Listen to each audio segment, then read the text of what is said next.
A couple of RBIs, 3 runs scored, and something about Colorado pitching, whether Nationals Park or here, gets Jason Worth going. Here's Johan Flande, 2-1 on the year. It's his 5th start, 13th appearance. Yeah, fastball 91, slider 85. Loves the changeup, also at 85 miles an hour. 1-6 with a 5.38 in 14 career starts. He's 0-2 with a 6.75 in 7 career starts here at Coors Field. So, I mean, a lot like the first couple of nights, you're hoping the offense takes the bull by the horns here, gets him early. We just showed you all the home runs. He's a guy that can be wild in the strike zone, and at times that's not a good thing. So the defense for the Rockies behind Flande, McBride, Blackman, Gonzalez the outfield, Reyes Arenado left side, Descalso Paulson right side, and Dustin Garneau behind the plate. And there he is, Dustin Garneau, making his major league debut tonight. I was talking to Randy Knorr around the batting cage. He said, "I'd sure love to hit here, but I wouldn't hate to have to catch 9 innings in this ballpark." And so the rookie, we wish him well starting tomorrow against the Mets. So here's Flande, and the first pitch of the game is in there at 90, underway at 8:41 DC time. Worth 2 for 7 career with a solo homer. That you saw against Flande. In fact, that home run he hit was back-to-back early in the game. Right after Ryan Zimmerman's, there's the 16-year veteran Lance Barksdale. Crew chief is Gary Cederstrom out there at second base. Jim Wolf, Quinn Wolcott at the corners, third and first.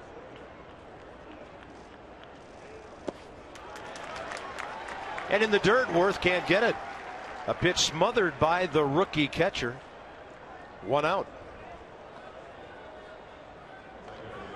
So if Justin Morneau gets healthy and Dustin Garneau is catching, could they then get Travis d'Arnaud to come over? Good luck.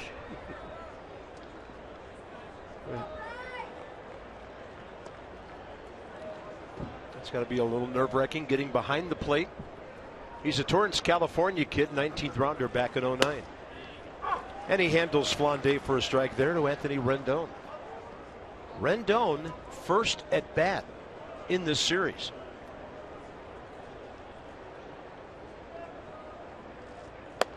And he has more at bats against Flande than anybody else on the Nats roster. 3 for 9 with a double. Checks in at 247. Big gap left center. 86 floating away.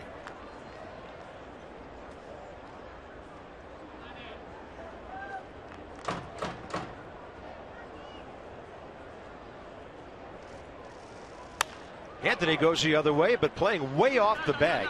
Ben Paulson, 2 outs. Some early game notes for you. The Nats, they've had a chance to sweep 6 times. They've already done it 5 of those 6. Another opportunity tonight. Ian Desmond, his batting average going up every month. More on that later. But since July 20th at 311. The Rockies bullpen, I mean, these guys are giving up some runs. 11.5 ERA last 10 games. And there are 8 of them out there, 7 right-handers. So Bryce gets to see another lefty. 2 for 5 with an RBI against Flande, and that one foul tipped. Bryce has been on base in this series 6 times. 2 hits, 4 walks. He has scored 4 runs.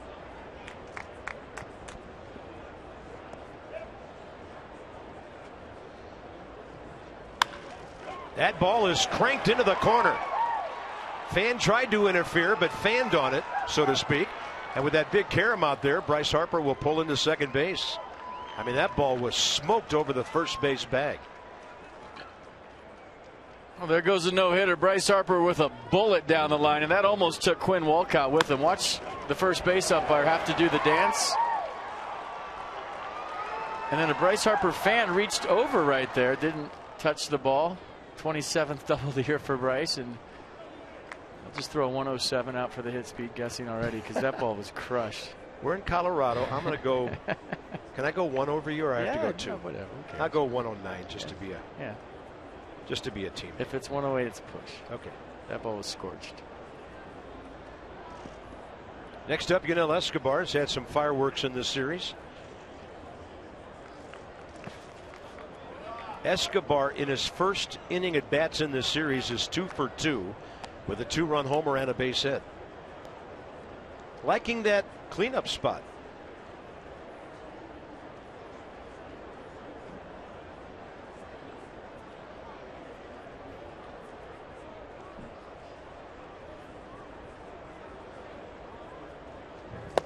Well, anytime you have a guy that stays inside the baseball, really fires his hands close to his body and is thinking about going up the middle the other way, that's conducive to driving in runs. Because what do pitchers do to you in those situations? They try to throw a lot of off speed. And if you have a long swing, you're not going to make consistent contact. Escobar has a very short swing. He's always thinking about going the other way.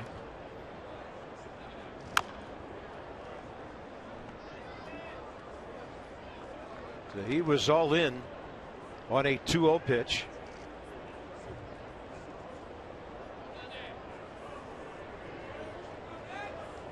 In the series, 5 hits, 4 walks, a homer, 4 RBIs. I mean, the Nats are seriously padding some numbers here.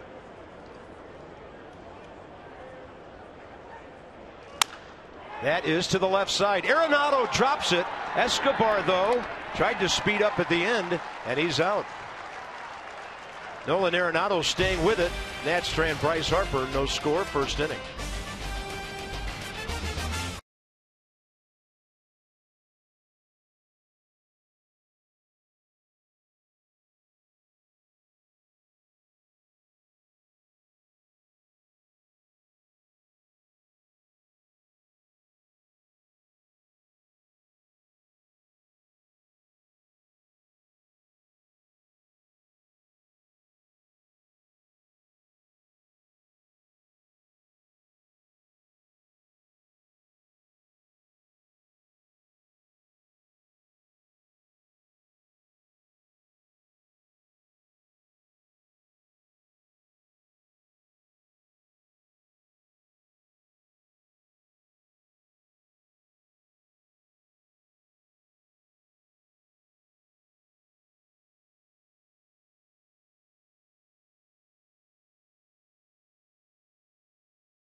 You can believe that. Fewest runs per game in any month lately for the Rockies, and Carlos Gonzalez, don't blame him. 28 home runs, 69 RBIs. In the National League, he's 4th in the home run total, hitting .269. 3 career hits against Max Scherzer. They're all home runs. Young Matt McBride, young Dustin Garneau in the lineup against one of the great right-handers in baseball, and we'll be very interested to see what Max can get done here tonight. I usually talk about a pitcher's last outing, but I forgot about that one for Max. He's first in strikeouts per 9 with 8.43, second in on-base percentage against, 6th in opponent average against with 205. He's also got 3 complete games, 2 shutouts, and is second in strikeouts with 194. Charlie Blackmon 1 for 3 career against him. Here's a good heater, mid-90s to the outside edge. Counts even, 1-1.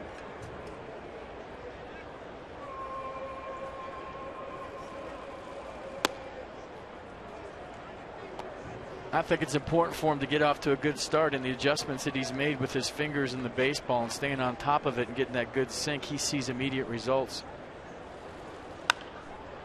This one by Blackmon out of play to the left side, which will lead to increased confidence, which will lead to a good outing. From a hitter standpoint, Carp, you can work on things in the cage, but taking it into a game at real speed with adrenaline is a whole different story. Usually the veteran guys like Max can do it. Sometimes younger players have trouble with it. 2-2 to Blackmon. Looks like he got a changeup, maybe a slider. Sometimes at Coors Field it's a little hard to tell the difference because the breaking balls don't do what they do elsewhere. 3 balls and 2 strikes.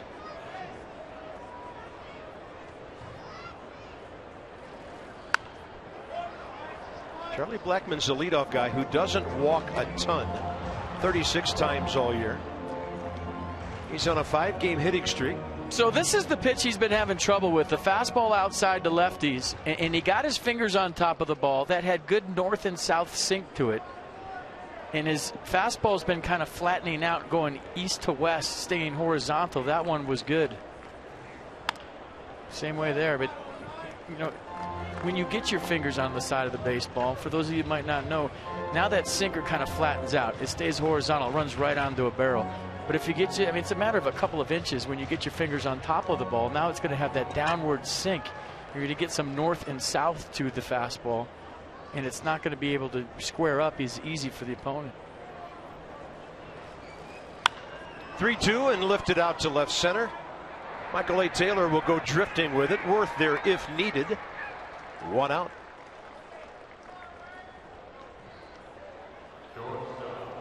It's your defense for the Nats tonight. Anthony Rendon getting the start at second base. Everything else the same. Hit that ball well his first time up.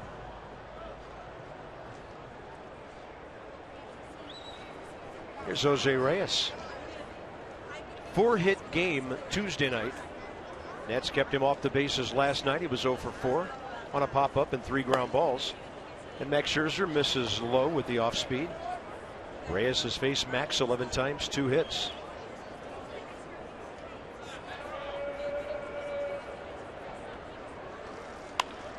And a ball to left. Jason Worth just cruising in for that. And Ian Desmond was way out there. I like what I see from the guys. First 2 plays, you know, sort of routine, but their teammates near them there to help in kind of a crazy park, although the conditions tonight are just fantastic. It's calm, little haze, 82 degrees. This ballpark laid out different than others because they wanted the fans on the right side to be able to see the Rocky Mountains, and the sun actually comes into the ballpark from the left field corner as opposed to right behind home plate or the bases at a standard ballpark configuration. So if you sit up in that purple row, you can see a long, long way. But you can't see the game. This is a big stadium by modern standards. It seats over 50,000, and they've even taken seats out of here, as you mentioned, with the restaurants and the clubs up in the right field upper deck. Is that a Tuaca club? Is that how you say that? Yeah, I guess. The rooftop. Is that the rooftop? I saw a 5280 up there somewhere earlier. So here's Carlos Gonzalez, who's capable of hitting one up there. But the Nats have kept him quiet. He had that home run first time up Tuesday night. Since then 0 for 5. He tweaked his knee a bit in that game Tuesday and came out. Strasburg stopped him last night, and that's outside. Well, we wish him nothing but the best tomorrow night against the Mets.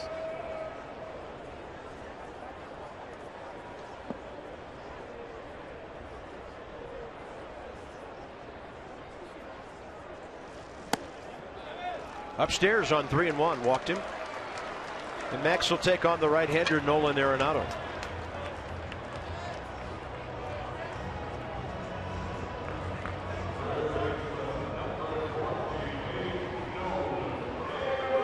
Number 2 RBI guy in the league, Paul Goldschmidt, sitting at 89.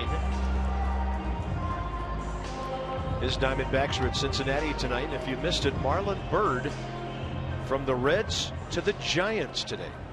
That's a guy who gets traded as much late in the season as anybody I could ever think of, because they know he's going to produce with the bat. This guy can put a charge into an offense. Giants just lost 2 out of 3 at St. Louis, and tonight they're in Pittsburgh trailing 2-0. Around July, he just, with his family in their apartment, just starts trying on different hats. Honey, how's this one look on me? What do you think about this one? Well, you know we're going to get traded. Well, he got orange and black today.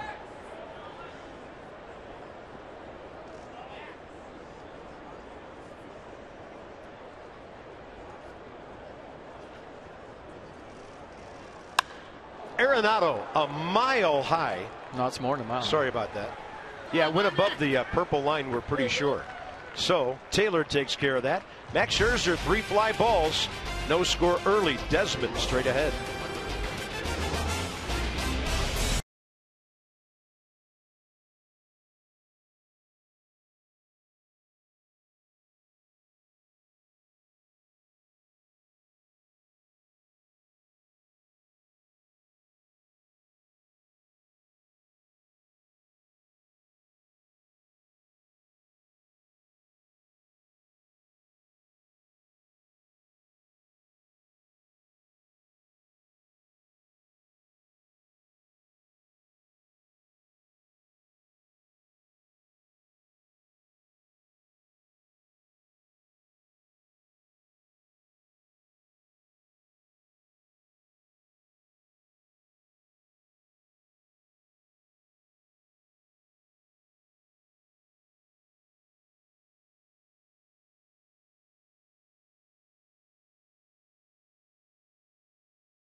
Nats take on the Brewers, 7:05. We'll be sound asleep, but you'll be fired up for a baseball game. First 15,000 fans in attendance ages 21 and up will receive a Nationals cap presented by Miller Lite. Visit Nationals.com to purchase your tickets today. That's why I think tonight's game is so important.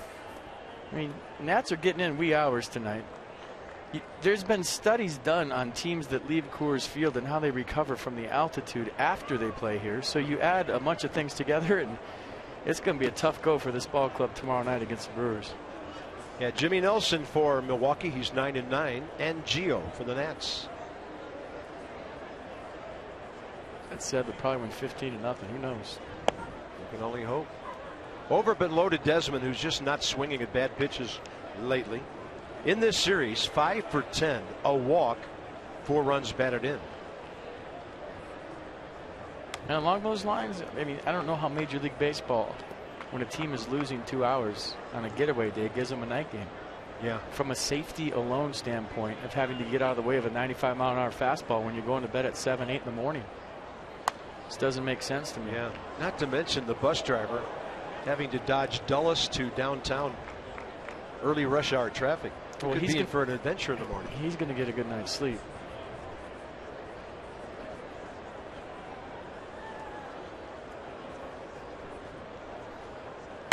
Desmond scorches another one, and a step to his left for Daniel Descalso. He is making some hard outs. Oh, every out has been hard, and you want to see some hard hit balls that weren't outs. Ryan Zimmerman, the last time he met Johan. Yeah, that was a second inning leadoff. Then 1 inning later, that one was straight away, I believe, in the AstroTurf in center field. And this one to right center field. Ryan later added a base hit to the opposite field and a walk in that game. So his career numbers against Flande: 4 for 6, 2 solos, a double. Had a good series here. Another guy who's been on base a half dozen times or more. 3 hits, 4 walks.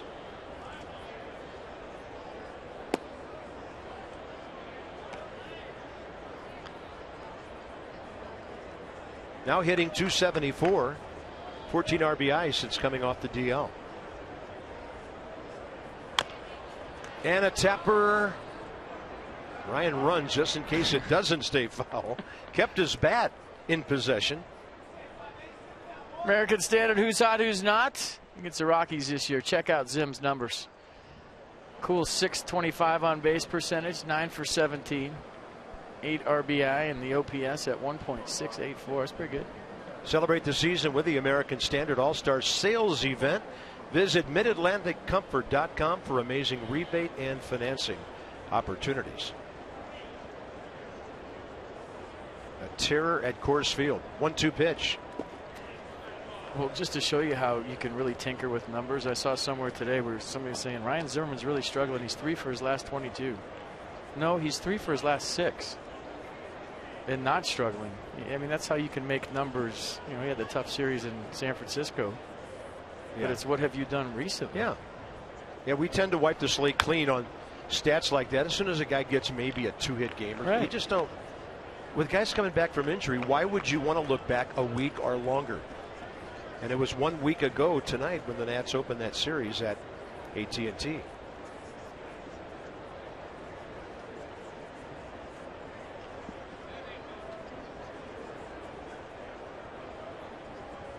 Two-two pitch again. Ryan has worked it full.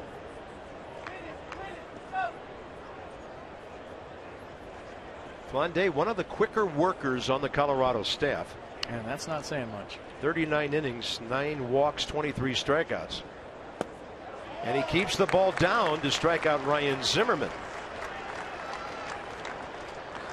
It's now time for you to tweet your strongest fan photo using hashtag NatsCouchGab. You just might see yourself in an upcoming broadcast. That's brought to you by T-Mobile.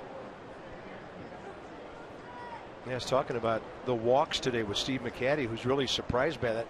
He said, you come into a place like Coors Field, you make a tough situation 5 times worse by walking guys. The ballpark, he says, will get guys nibbling, and then you've really got a problem. On 1 pitch, Michael A. Taylor out to Reyes. No score early in Denver.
Arm action wasn't right. I talked to him the other day. Essentially, he had been about here with his arm action, more towards 3/4. He wants to move it maybe up to here.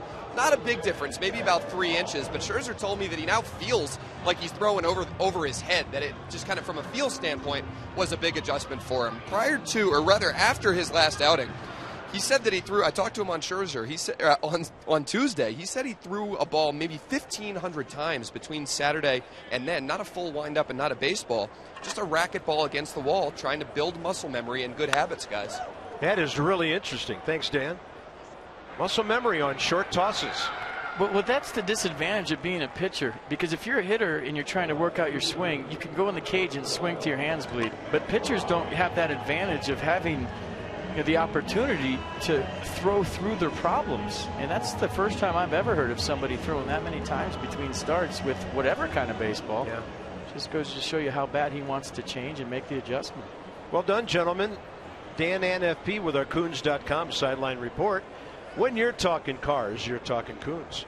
So that was Ben Paulson with that fly ball. Here's Matt McBride.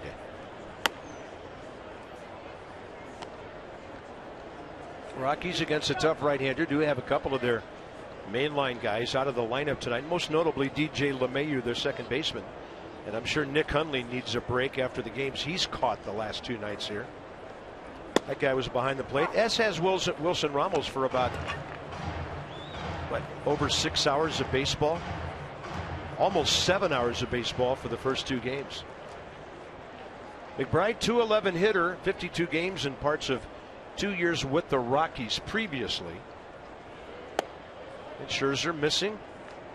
Yeah, fastball's been 95 to 97 so far. I mean, it's tough to catch these games, but I'm pretty sure their hourly wage is more than most. 2-1 pitch. McBride to his left. Desmond got a pretty good hop, and then he just rifles it over to Ryan Zimmerman. Pretty play. From where we're sitting, this ball's headed for the middle. I thought it was. For a base hit. Watch Ian Desmond showed some serious range. First hop in the dirt. That always puts a little extra spin on the baseball. Ian Desmond gets the big hop. Spins and lets it rip. I guarantee you that throw is over 90. Tough to pick up your target. He does. And throws a dart right to Ryan Zimmerman. Nice play.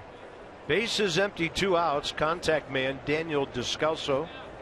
1 for 2 with that home run we showed you at Nationals Park against Max Scherzer. Hitting .216. What I see more than anything with Scherzer is him getting out there too fast and trying to overcompensate, and that's why he's pulling the ball across to lefties more when you see Ramos setting up away like that. And he's been doing that consistently for about 4 starts. And if your lower half gets out there too soon, your upper half is trailing, you try to overcompensate and you end up pulling the ball across. That's good looking, but he didn't get the call. Near the outside edge, 3-0.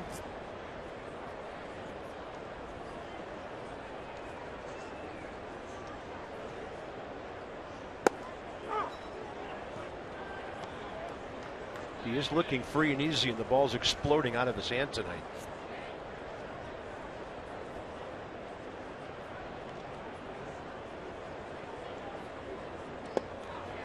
That was 91, and he just buried it way out in front of home plate.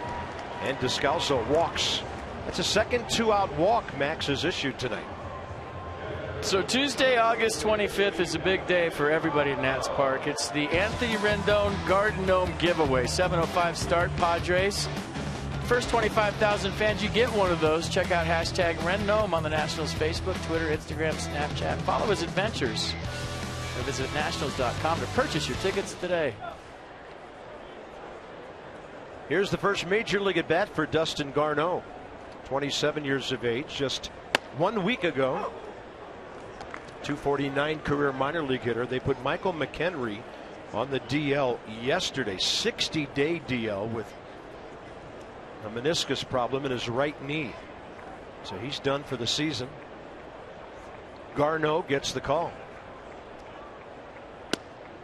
Scherzer, front door breaking ball. 0-2.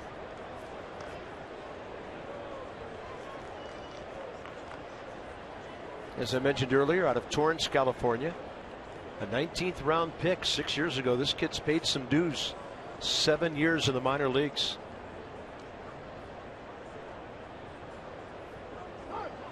Time given. Boy, I'm nervous for this kid right now. First major league at bat. Back Scherzer, go get him. Yeah. And you spent 6 years in the minors. He was having a good year at Albuquerque. Rockies aren't in Colorado Springs anymore. The Brewers are. Garneau hit .274 down the road, 15 homers, 62 RBIs. And he gets a major league hit on his first swing. Worth has to cut it off. That'll keep Descalso from scoring. And what a great debut swing for the young catcher.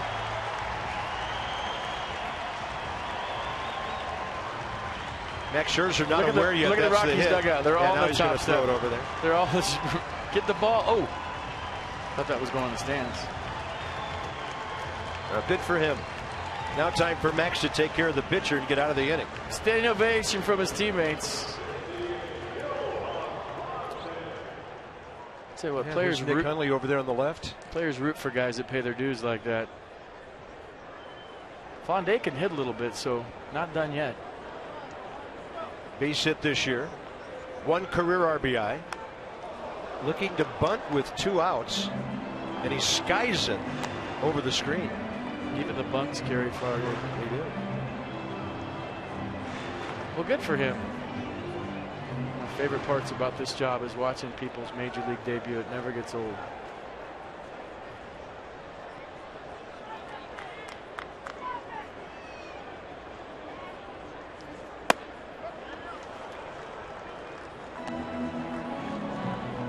Close to stepping on the plate both times. And that's not exactly a bunchable pitch. In the game in Washington, Flande had a bunt base hit his first time up down the third baseline. And remember, Charlie Blackmon did it right after he did. We saw back-to-back bunt hits. They didn't score in that inning. 0-2 pitch. Like I said, he can hit. Wow. Nailed that, didn't I? 2 stabs and not sure what to call that one. Congratulations, Dustin Garneau. No score.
'23 last year.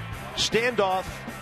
Aaron Barrett, Brandon Barnes. This moment in history brought to you by University of Maryland, University College. Oxygen, sunblock, food and drink. Rock, paper, scissors. Aaron not buying it. And with the game seconds from beginning, Aaron Barrett gets the call.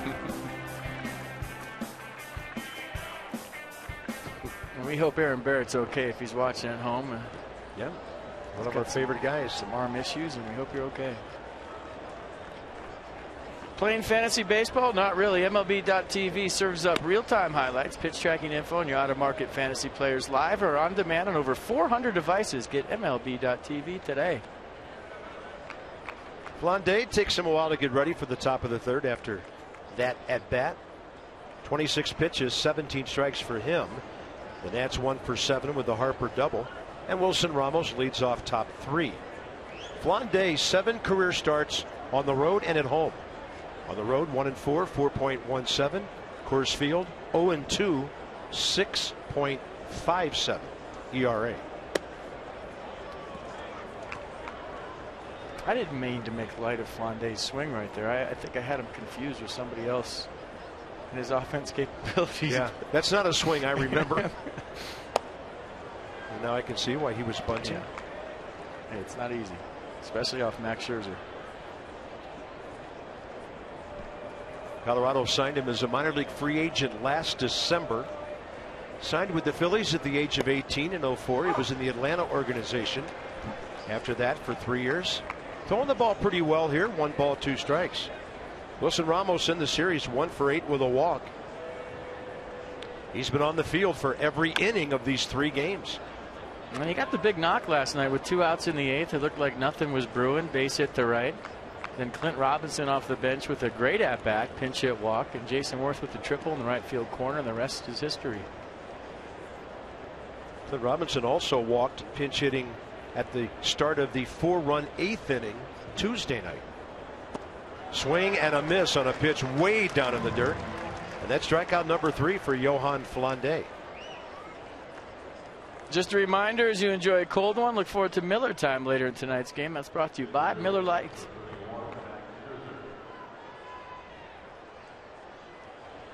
Here's Max. 10 for 48 this year, raising his career batting average to 181. You know, there's been a lot of criticism of Matt Williams lately, but you know, that's part of the gig. He knows that. But when he has a game like last night, when he brings in Jansen for a 1-2-3-8, pinch hits Clint Robinson, leaves Steven Strasburg in there because he has confidence that if he gets in the Rockies bullpen, he's going to get some runs with the bases loaded. Right. He pushed all the right buttons last night. So hey, if you want to criticize, that's part of the gig. But you also have to acknowledge when he's doing everything right as well, I believe. And last night was flawless. And let's face it, putting Jason Worth in the leadoff spot isn't the most standard move for any manager to make with a player like that, but it certainly has had a big response. Exactly. Not a great throw by Reyes. Ben Paulson dug it out on a hop. 2 outs, and for Flande, 6 in a row. There's Worth. Saw a lot of off-speed stuff from Flande first time up. Struck out on a pitch in the dirt.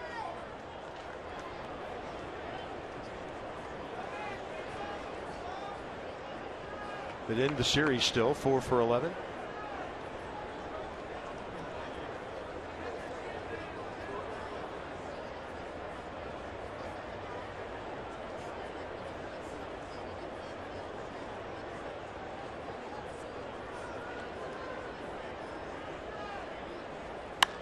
And Worth will hit one high and far to right field.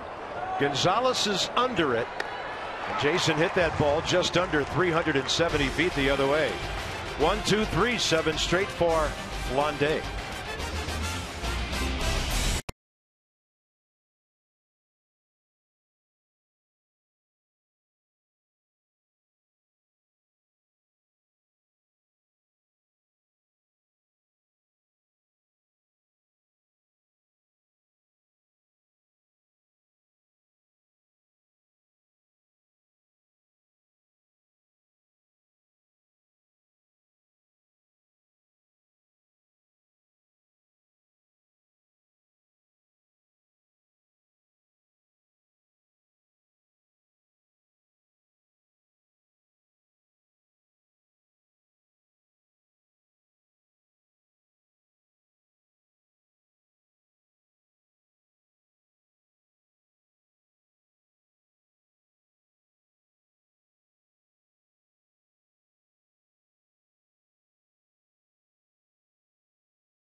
Face these guys.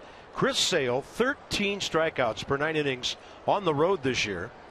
But Clayton Kershaw actually has the most strikeouts in the big leagues, 212 to Sale's 208. Clayton has thrown fewer innings than Sale. But for a guy pitching for a team with a losing record, Chris Sale's been amazing. Max Scherzer, first 2 innings, 33 pitches, 18 strikes, a hit, 2 walks, a strikeout.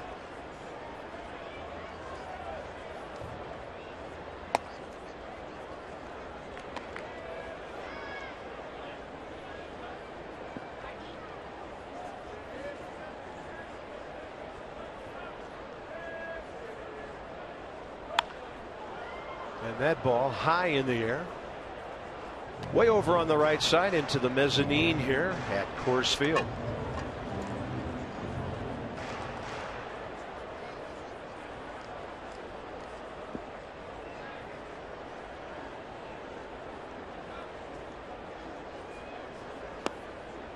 What a good looking changeup.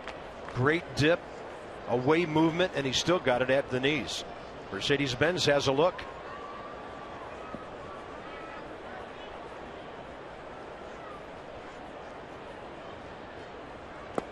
He tried it again, put it down in the dirt lower, and now Max Scherzer, 2 consecutive strikeouts. I really think the off-speed pitch is the one that gets you out in front and on top. And then once you start throwing the changeup like that, you're thinking you got the feel for getting it out front, fingers on top. The arm saw a little bit different, and the fastball follows. Those were 2 good changeups back to back, almost unhittable. Jose Reyes, fly ball out to Jason Worth, his first time. Another one.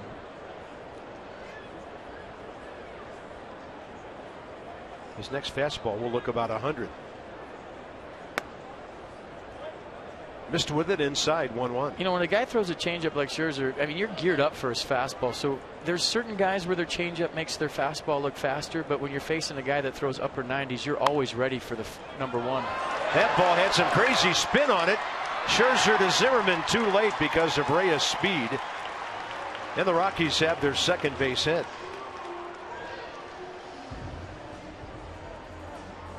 Well, this might have been a changeup back to Max Scherzer. Maybe a little English on that ball. Good effort by Scherzer after he couldn't field it initially, hustling over to it.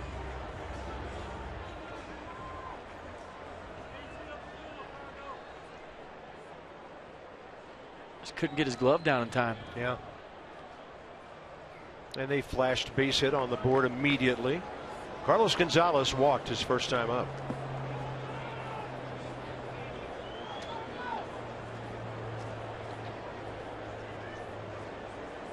Ian Desmond adjusting his cleats. Look like he had to tie his shoe. And it's 1 on 1 out. A lot of things going on here. Reyes speed, Gonzalez power. 3 stolen bases with the Rockies. Have been caught 4 times. 19 total bases, counting his time in Toronto.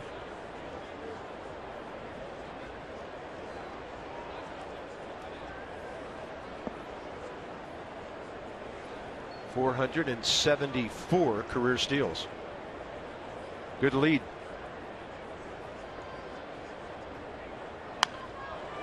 Pretty healthy hack by Gonzalez, but that pitch moving to the outer half.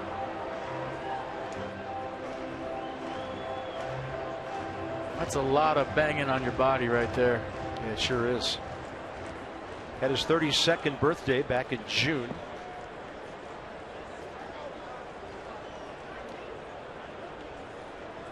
That doesn't even count all the times he dives back to first on throwovers. That's what really gets you as a base stealer. Gonzalez way out ahead of 84. Ended up being sort of a one-handed swing. Strike 2. Boy, he hit some bombs in Washington, didn't he? Well, tonight he's late on the fastball for Max Scherzer and ahead of the changeup, so that's a good sign for Max and what his stuff is doing. That was a slider. And that was just far. And that's going to happen when you throw 96. Guys are going to run into him every once in a while. 0-2 with 1 out. And Max gives Reyes the good move. You might have noticed Ramos was set up well away. Might have been because of the throw over. We'll see if he goes back out there for 0-2 location.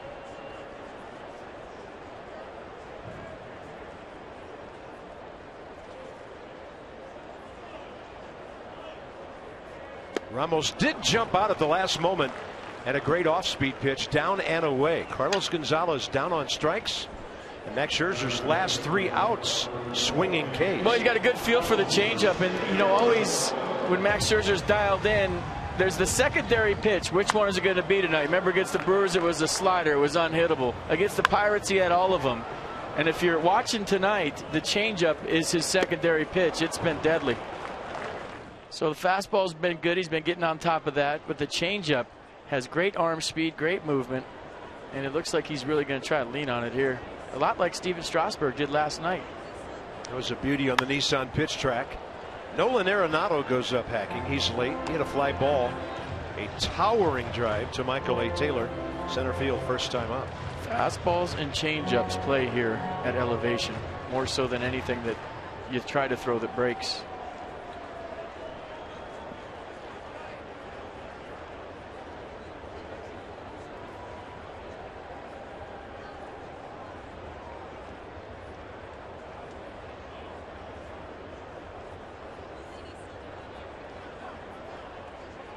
And you expected time to be requested. It was given. I like the hold by Scherzer there. Reyes had a bigger lead. He looked like he was thinking about going, and Max just kept holding. Remember at home a couple of starts ago, we saw him practicing his holds in the bullpen before the game.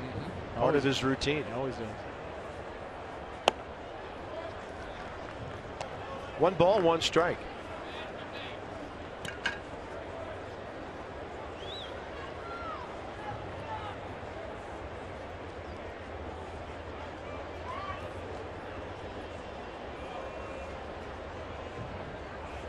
Bigger lead for Reyes.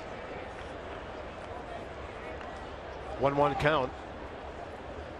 Holding. And right to Ian Desmond, an Arenado rocket.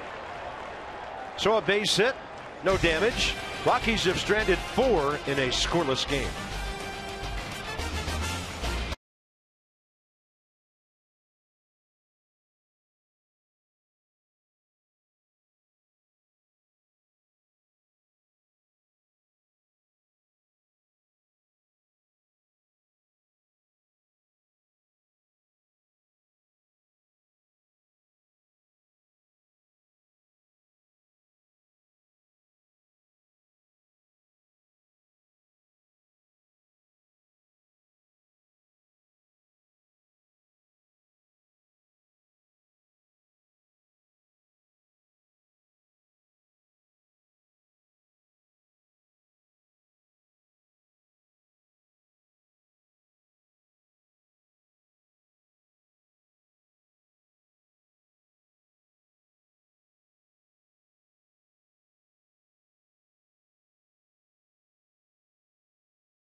Turner will revisit those numbers, just tearing it up everywhere he goes. San Antonio to Harrisburg and now in Syracuse. 48 games, hitting .314, scoring 31 runs. Well, 4 for 4 last night. I think he's 5 for 4 tonight. Seems like he has a couple of hits every night. Here's Anthony Rendon. He hit the ball well the other way first time, but they're playing a right-handed shift on him. Anthony goes the other way a lot, but according to the Rockies, it must be when he hits the ball into the outfield. I mean, we've seen him wear out that area where the umpire is for a couple of years. Also may indicate how they're going to pitch him, although that thing floats way outside. 3-1. Well, first time up, he hit it right to Ben Paulson, where he's standing right now. One hot bullet. And he's probably 30 feet off the line, Paulson. Hitters count. And Rendon to right. Not too deep, at least by Coors standards, and that's pulled in by Carlos Gonzalez. Next 5, and we're proud to say they are all at home. Brewers in tomorrow night. It'll be Gio and Jimmy Nelson, Joe Ross and Taylor Jungmann on Saturday, and then Jordan Zimmerman, Matt Garza. Veteran matchup on Sunday. Day off Monday. Padres are in for 3.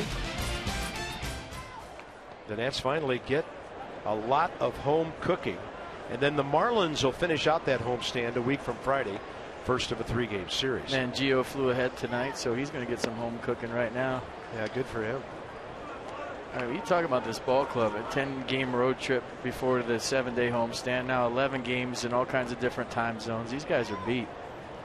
If I'm beat up here watching, imagine what they feel like on the field playing every single night and grinding it out. So they'll be glad to put the white unis on, see the home fans, and play, what, 16 of their next 19 at Nats Park? Pretty strong. Bring it on. We can't wait to get home. Bryce Harper, he just rifled a double over the first base bag first time up. Flande misses with 84, 2-1. That was Bryce's 58th extra base hit. He's been leading the league in on-base percentage just about all year. 455, including his hit tonight. Over in the American League, Cleveland's Jason Kipnis the leader. Nobody over there over 400. He's at 396. Miguel Cabrera usually the guy over there who's way over 400. And Mercedes-Benz tracks the at-bat. 2-2 pitch. You know, kind of getting back to how tired these guys are. I love what Joe Maddon's doing with the Cubs this week. He called it American Legion week, and they're just showing up and playing. No BP, no getting at the ballpark at 2 o'clock. He said, when did you play your best baseball as a kid? When you just showed up, played catch, and played baseball. He said the grind right now really taking it out of his players, so he decided to let them just show up at 5 o'clock, play a little catch, and play baseball for a whole week before they head west to play the Giants and the Dodgers. That's just really smart, out-of-the-box thinking by the Cubs manager. That's why he's so good. Well, they're ahead tonight 5-0 at home over the Braves. I don't know what went wrong earlier. They'd lost 3 in a row coming into tonight, but they are banging the baseball at Wrigley Field this evening. But I mean, this is the time of the year when you just feel it as a player, or maybe they just put their gloves on their bike handle and ride to the ballpark around 6 o'clock. But he even mentioned guys get there at 1:32 and just sit around for 5 hours. Yeah. And that takes it out of you, too. I mean, because you're just thinking too much. Just come late, play the game. Onto the bag, and then thrown into left field. Paulson, he made a really good glove play. Got Escobar stepping on the bag, and maybe he had more time than he thought he did. But Bryce runs well, and he was all go on the ground ball. I don't. Bryce was headed for second. Do you give a guy an error on that? Can you assume the double play?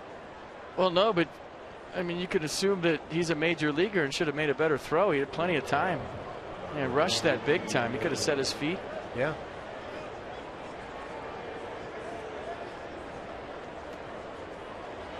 So kind of a reverse double play. No scoring call so far other than fielder's choice. And here's Desmond.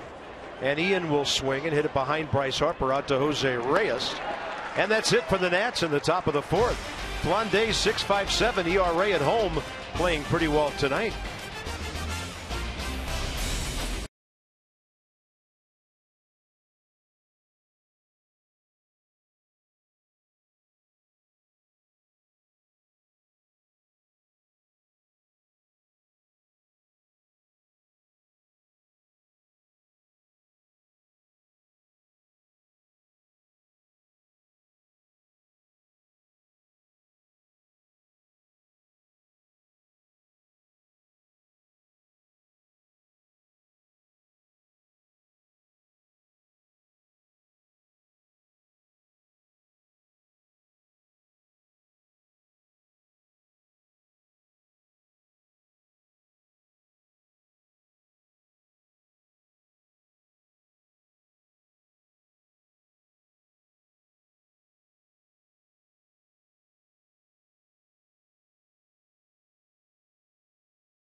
Our Masson crew pickup basketball game before the telecast this afternoon. They played 60 minutes.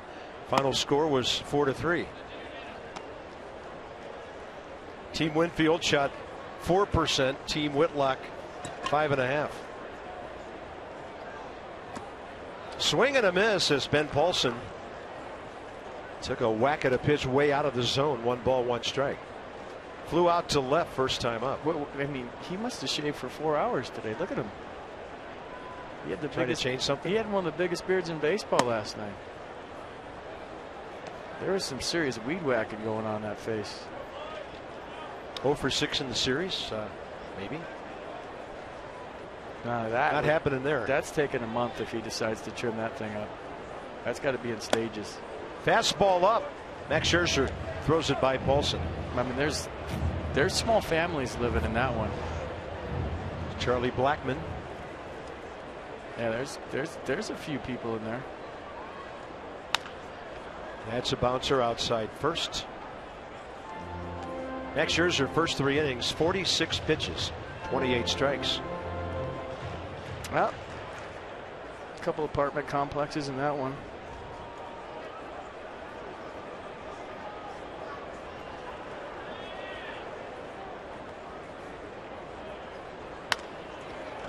Max pulling the string on that one.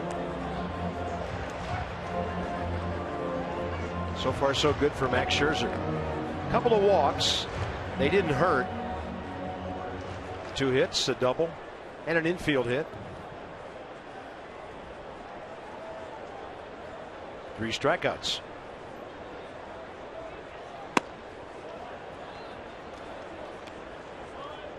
Check out last night on the left, tonight on the right. It's got to be a different guy. It's not. That's 20 years right there. 3-2. Swing and a foul tip into the mid of Ramos. And that's strikeout number 4 for Max Scherzer. Next up, Matt McBride. Well, the arm side fastball, the command there, and you were thinking that the changeups would get him out front, and it's worked. I mean, that was 96 ball jumping out of his hand. Starting to get control of that with a changeup. That's really all he needs here tonight. If he's throwing that changeup like we've seen, and he can command the fastball, move it in, out, up, down. That's the Max Scherzer that we've seen before this season. And McBride hits one out to left. Worth broke back. Desmond's out there. And Ian, with great range, found that ball. Kind of twilight time here. Looked like Jason Worth had some problems with it. And with more on Max, here's Dan. Bob, just to kind of put a bow on all the Max Scherzer mechanical adjustment things, he told me that strangely enough, it might have been a plus in the long run that he got hit around like he did his last time out. He said it took an outing like that to force him to make a change, that things had kind of progressively been getting worse over his last few outings. He said if he allowed 4 runs in 7 innings, he wouldn't have made the adjustment, but because he got rocked, he knew he needed to make a change. Yeah, the Giants got 6 earned runs, 7 hits in 3 innings at AT&T Park in that 8-5 loss 5 days ago. That's what successful people do. They turn a negative into a positive. I mean, just imagine if it was late September and now he can't find his arm slot and there's no time to make the adjustment. So it happened when it happened, and now you're thinking, here he goes. No balls, 2 strikes to Daniel Descalso, who walked his first time up.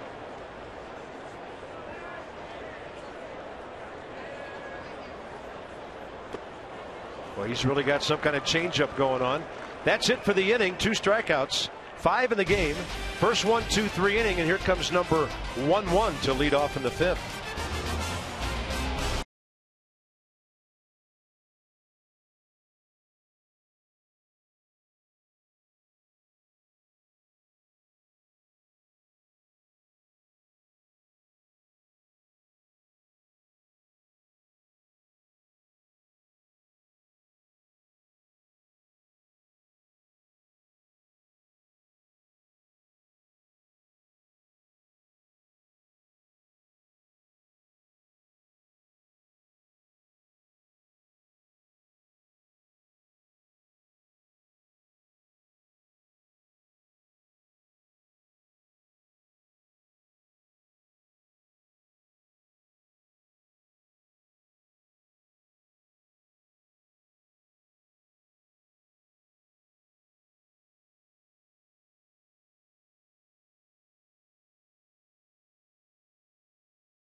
First pitch, 5th inning. Ryan Zimmerman takes one low.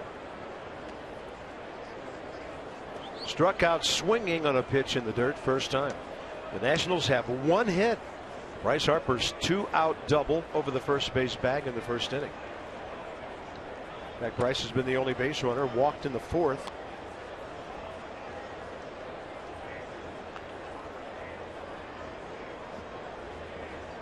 Flande, 50 pitches, 31 strikes, first 4 innings. He wants you to bite on that one. That's a good take.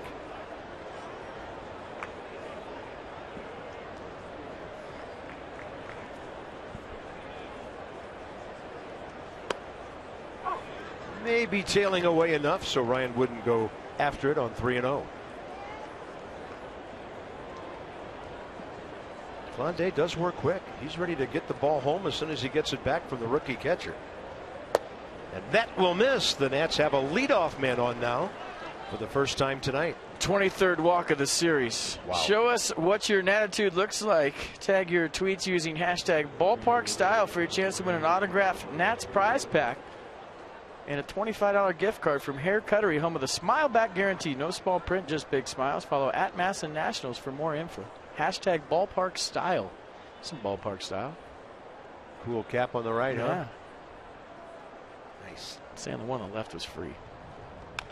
Taylor goes up hacking. Macaulay in the series, 2 for 10. Couple of walks and RBI. But he arrived at 50 RBIs on this road trip.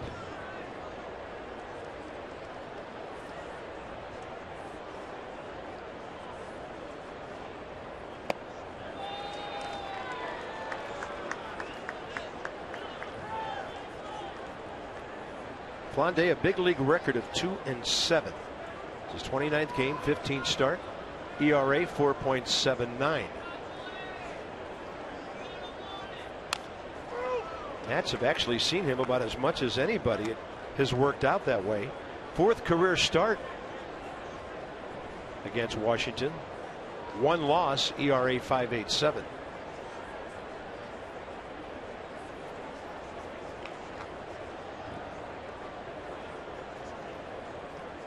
Big gap left center. Taylor's got a battle here, though. 0-2 with Zimmerman, a short lead. That's going to get him a run back fastball to the inside edge. Flande, strikeout number 3. Nissan will track it. Little cut to that fastball. Looked like it cut off the plate. Michael Taylor can't believe it. Johan Flande forgot that he walked Ryan Zimmerman, started to walk off the mound to get the ball after it was thrown around, and realized he had a runner on first.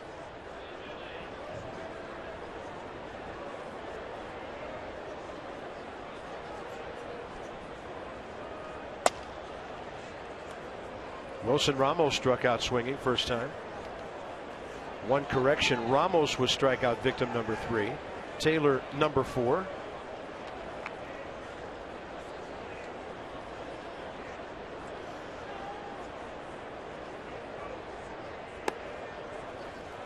It's a good job by Wilson. 2 tantalizing pitches near the outside corner. Now he has the count in his favor.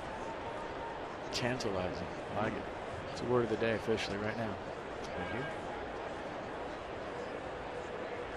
It's a feast for hitters here often. Not tantalizing right That there. was not tantalizing. Not even close. In fact, for Walt Weiss, it was kind of irritating.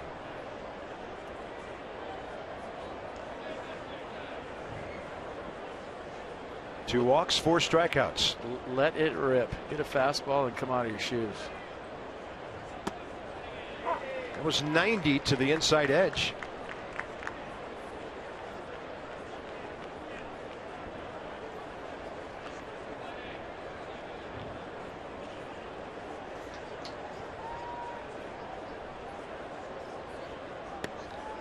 Right there again, similar to where Taylor struck out.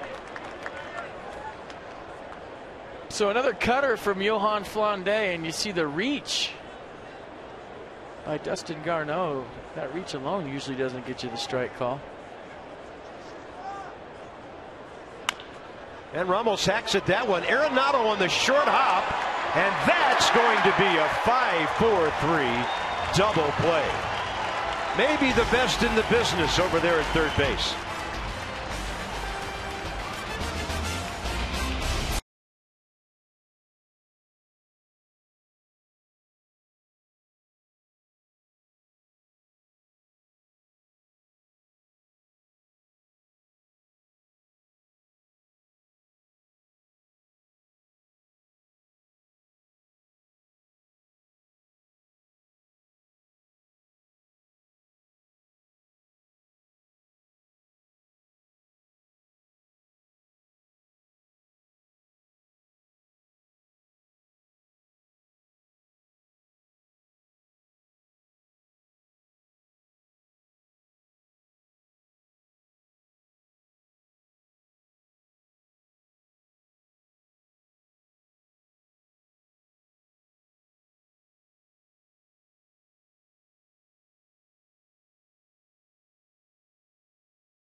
As we go to the bottom of the fifth inning, how about some Geico highlights? Show you that double play again. Nifty play by Nolan Arenado at third base.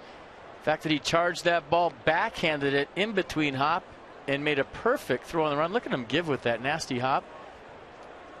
As smooth as they come at third base. I think the guy at Baltimore is the only guy that can hang with him.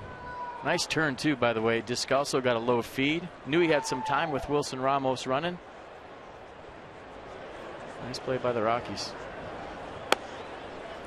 Right in there with a fastball. Bottom of the fifth underway. Dustin Garneau, major league debut, first at bat, ringing double to left field. First time up. And then Max jams him severely, and Anthony Rendon is out there to make the grab on the run.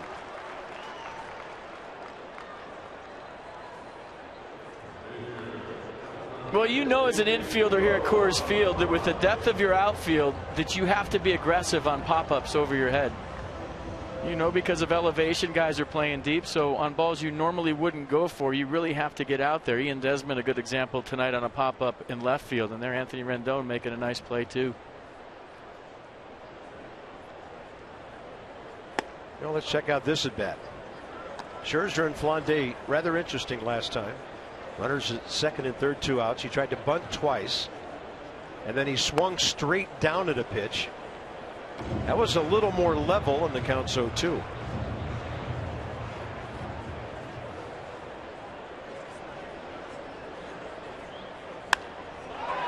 Serves one to left, and Desmond can't get it. Did he try to barehand that ball? I think he and Desmond just tried to go Kevin Mitchell right there and barehand that ball. Great athletic ability just to get near it. I might have saw it wrong, but good effort by Ian Desmond. Just goes to show you got a bat in your hand, you're dangerous. Yeah, he did try to reach for that. What a play that would have been if he barehands this. I think the reason he did that, if you're going that fast and you try to put your glove across your face and backhand that ball, you lose sight of the baseball. So he tried to barehand that ball so he could see it. Max not happy with himself giving up an 0-2 hit. That was a pitch up. And here's Charlie Blackmon. That's a bolt, inner half, 95. Blackmon fly ball to center. Swinging strikeout on a pitch in the dirt in the series, 2 for 8.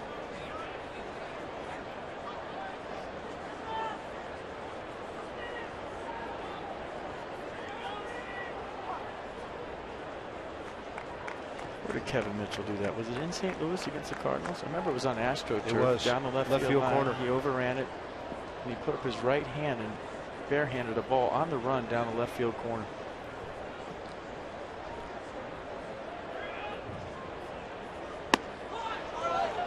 So one side of the plate, then the other. Max Scherzer has Blackmon 0-2.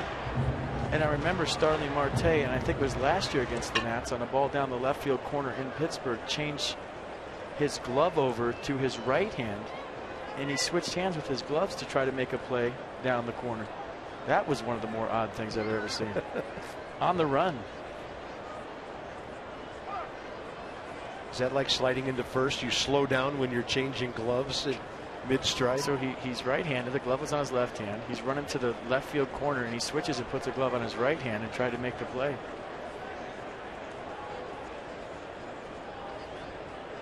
Oh-2 pitch. And Blackmon pops it straight up. Back far enough, though, to get into the seats. It was twilight time for the fans there, because I saw that ball disappear once it got up above the arc of the lights.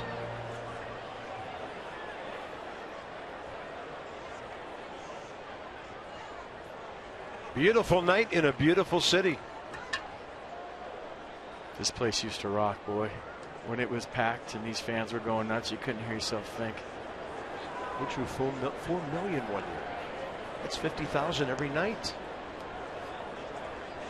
They played at Mile High before this place opened, and the capacity over there was even higher than a mile. It was right at a mile. A lot of things in this town called Mile High. 0-2 pitch.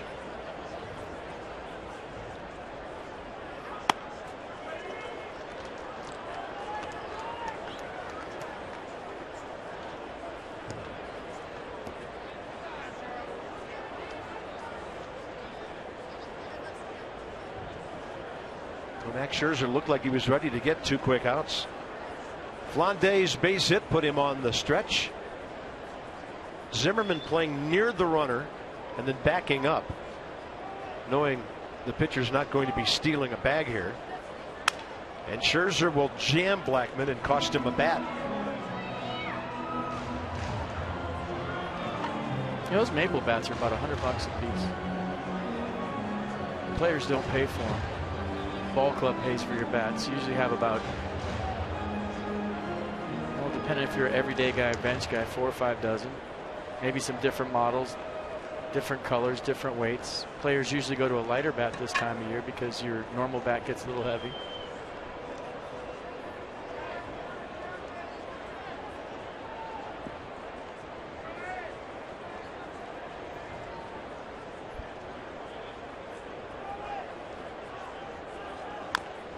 Blackmon showed in the first inning he's capable of fouling off a whole bunch of pitches to keep a bat alive.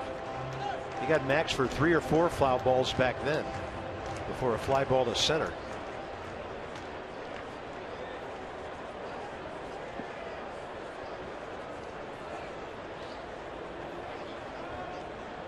Charlie Blackmon never played a full big league season until he was 28 years old last year. Lines one to right, and now because the pitcher got a hit, the Rockies have something going here in the 5th inning with Jose Reyes coming up. Well, that's a great at bat by Charlie Blackmon. Fouled off some nasty pitches from Max Scherzer, kept the bat alive. They have bat alive, and the bat boy picked him a winner. That one worked for a single.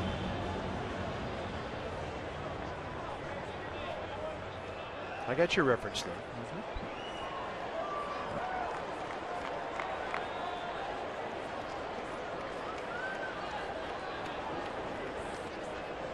Jose Reyes, an infield single off the glove of Max Scherzer last time. And that's a fair ball into the right field corner. Scoring is Flanday. Coming around third is Blackman. He'll be held after rounding the bag.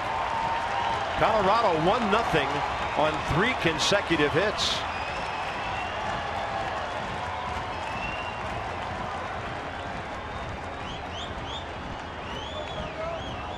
And now big trouble coming in the next 2 hitters. Well, give Rockies third base coach Stu Cole a lot of credit here for holding Charlie Blackman. Blackman can fly. And you're thinking, okay, is he going to wheel him right here with Bryce Harper's arm? If he did, he would have been out by 10 feet. Bryce Harper with a great play. Give Jose Reyes credit. Nice swing on a pretty good pitch from Scherzer. But watch Harper hustle down here, spin, and throw a one-hop bullet right to Wilson Ramos. And Stu Cole did a nice job, because when you have a fast runner coming to you, there's a tendency as a third base coach to wheel him, send him. He didn't. By the way, Nats just appealed at third, thinking Flande might have missed the bag, and he did not. So the run scores at second and third, 1 out. First base open, Carlos Gonzalez the hitter. Max Scherzer back off the mound, looking into the dugout as if there's something going on between the dugout and the clubhouse, and no challenge coming.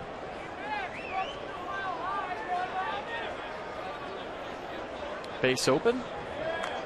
Base is about to be loaded. Well, Max Scherzer didn't look too comfortable there, did he? Pitchers will tell you, especially power pitchers, it's hard to throttle down and throw a pitch out. It's something you really don't practice.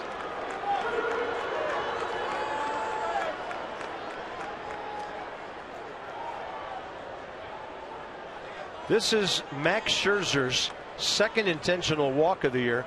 So the other thing to go along with your thought, great pitchers usually don't walk anybody because Max wants to go after guys. So this is only the second all year. But he's walking a guy that's right up there in the RBI total in the National League. Is he leading, or is it Goldschmidt? Arenado is 2 behind Goldschmidt. Haven't checked the box score of the Arizona game at Cincinnati tonight. See if Paul has driven in more. But here's Arenado, who hit a laser right at Ian Desmond last time. First time up, fly ball to center. Another feature of his game, 385 this year with runners in scoring position, third in the league, behind Goldschmidt and McCutchen. Scherzer got it by him. Went with the slider. For Max tonight, he's really going to have to lean on that. It's been fastball changeup. And now with Arenado up there, it's going to be fastball slider. Maybe a changeup with 2 strikes. We'll see.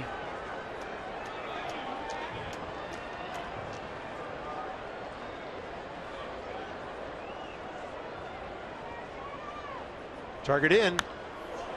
Good job of jamming him, and the foul ball goes straight back. Well, there's some good movement on that 96, and this is where you've seen Max in the past go to his reach back stuff, turn it up a notch, another gear, whatever you want to call it. That was his best fastball of the night right there to Arenado.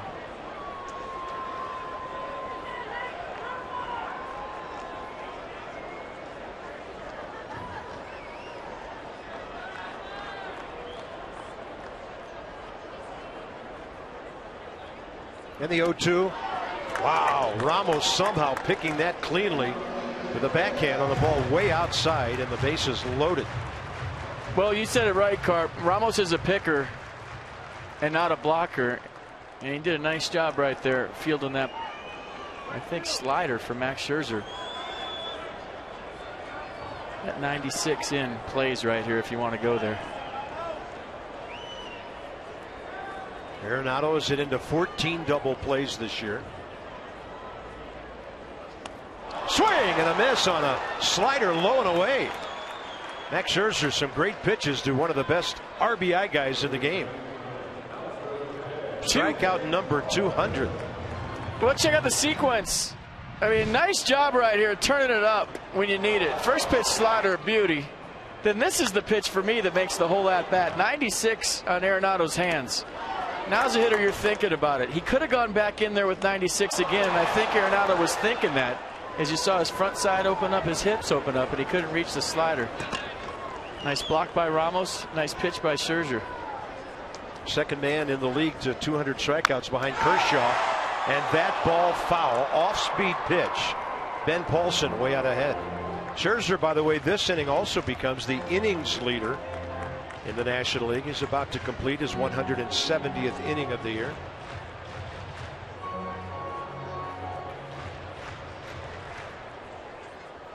Trying to keep this a 1-0 game.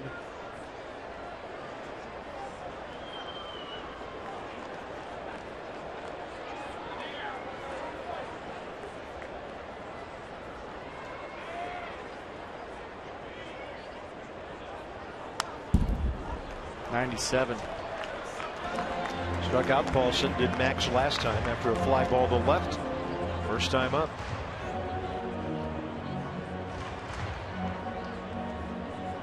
Third base, Charlie Blackmon. Behind him, Jose Reyes, two guys who can really burn it. And then Carlos Gonzalez, of course, the great athlete at first base.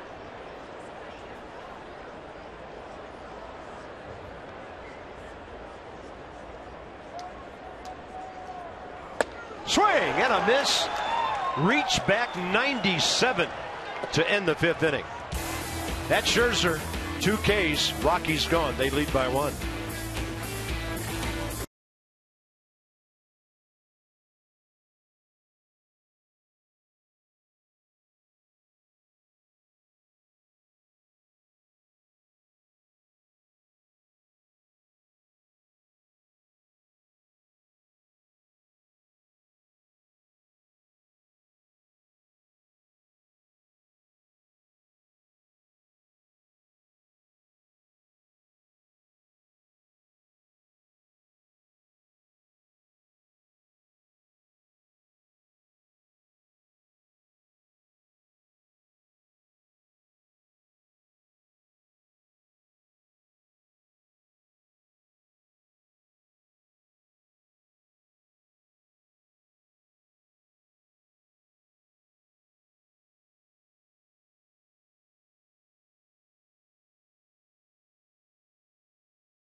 Max Scherzer leads off. That was the first pitch.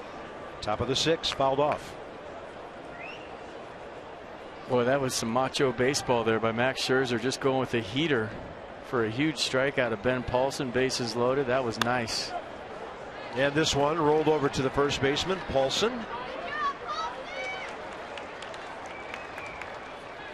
And then you saw the famous Max Scherzer recoil after strike 3. Watch his body language after the pitch. There it is. The I'm stealing sheep pose. And a big pitch at a big situation. Love it. Game on.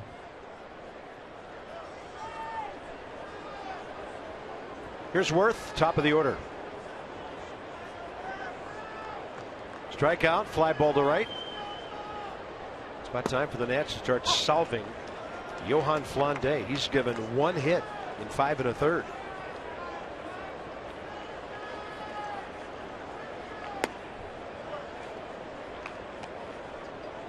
Went 6 in a no decision 9-5 loss against the Padres.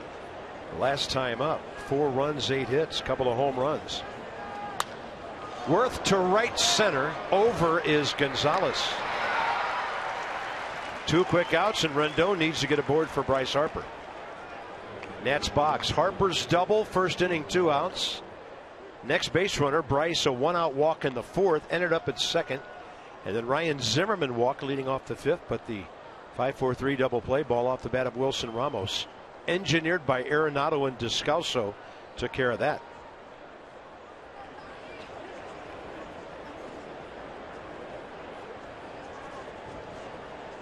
Rendon ground ball to first, fly ball to right.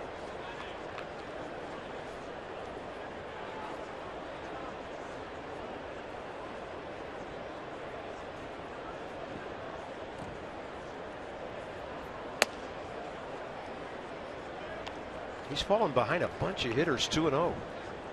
He's been battling back to get outs.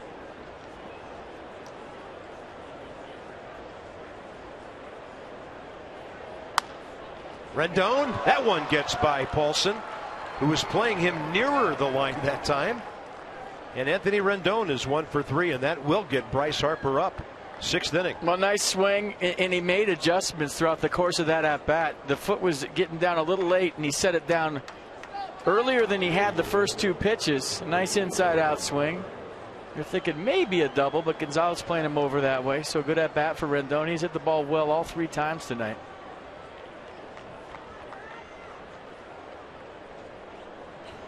Bryce Harper on base in this series 8 times.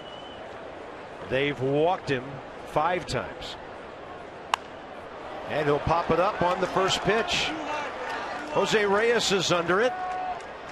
And now it's 6 shutout innings by Johan Flande on 2 hits.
Scherzer strikeouts? I know I do. The changeup right here to Carlos Gonzalez. Nasty slider in a big situation to Nolan Arenado, and then he just gets real macho with Ben Paulson and climbs the ladder with 97. You see Ramos with the fist pump. Max Scherzer fired up, keeping this a 1-0 game. And I'm not saying what I said last night. About the final score? Yeah. Turned out okay for you. I know. You were just I was just sweating for concerned for a while. 5 innings. Matt McBride, ground ball to short, pop up to short. Scherzer, slider, low and away. 1 ball, 1 strike.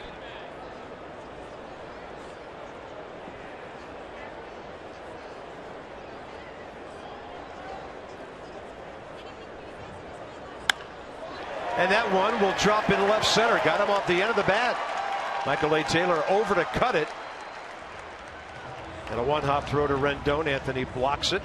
And the Rockies have their 6th base hit.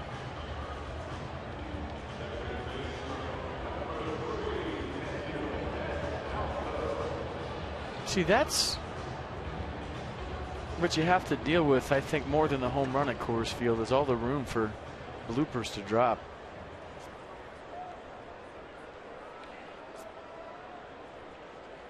Descalso with a walk, 0 for 1.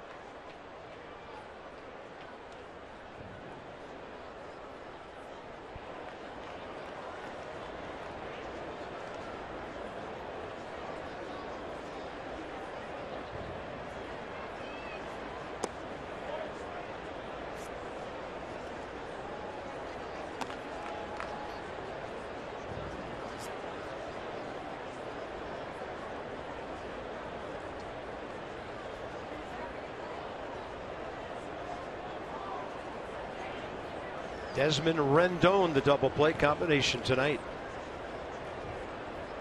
Escobar on the grass at third.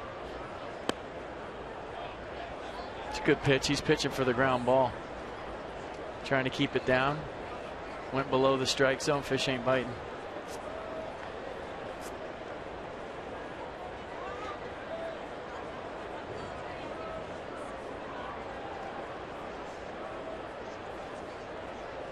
Ramos sets up away. Runner on the move. That'll keep the double play possibility from happening. So McBride goes to second. Ryan Zimmerman grabs it. 1 out. Rockies box. Early double by the major league debuting rookie Dustin Garneau. 2nd inning. But then they put 3 hits together, and the flare by Flande into left field started that. Blackman a base hit. Reyes an RBI double. Max Scherzer kept it from going 2-3 or 4-0. So here's the rookie catcher, robbed of a hit by Rendon on a flare out to right field. Anthony on the run made a fine play.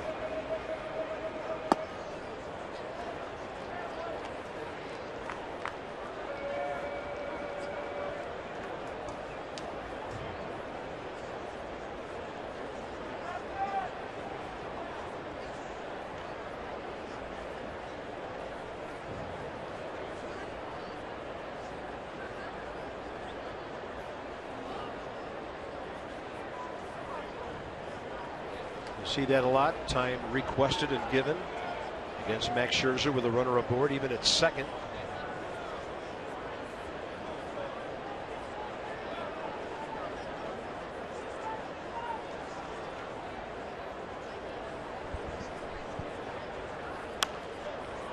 Check swing on a good low fastball. That's been coming out easy for Max all night tonight. 96, 97. And I think as this game has progressed, he's getting more and more confidence in his mechanics and his adjustments that he's made. You know, only seeing him this year, you felt like he was thinking about it maybe in the 1st and 2nd inning. He's not thinking about anything, just letting it go now. And that's what you were hoping for if you're Matt Williams.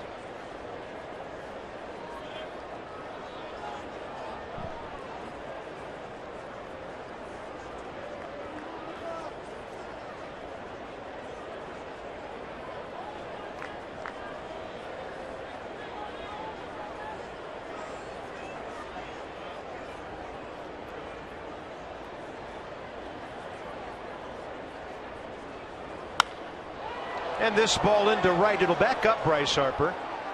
Bryce trying to set up for a throw. Heading for third, McBride. On a fly. And if Max Scherzer isn't in the right spot, that's in the seats. Bryce really launching a high throw. 2 outs. Well, good backup by Max Scherzer being in the right spot. And a lot like home runs, throws carry here too at Coors Field. You know, he did let it rip. I just love the aggressive nature of Harper. I mean, so what? Let it fly. Show off the arm. Got a back up there. Not a problem. He thinks he can throw everybody out on every play. And there's no need to hit a cutoff man there. There's no trail runner, so why not? Look at Scherzer hustling over, always in the right spot.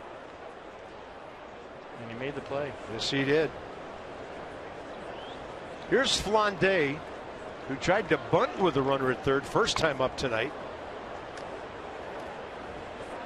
Well, if you're Jason Worth and left right here, there's no way that Flande should be able to drop one in front of you. I mean, you've seen his swings tonight. He's playing pretty shallow. But there should be no hits between Desmond and Worth based on what you've seen here in his approach.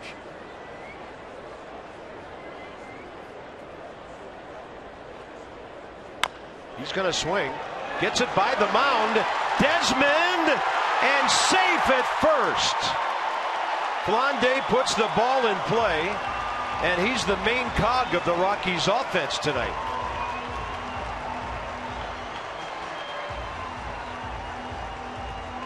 Well, he's done a nice job after having a rough first at-bat, just slapping the ball around. And once this get over Max Scherzer's head, you knew it was going to be problems. Great play by Desmond. It's just that Flande can run, and once it gets by Escobar, it's a hit. I mean, a tremendous effort by Ian Desmond. What a bare hand play.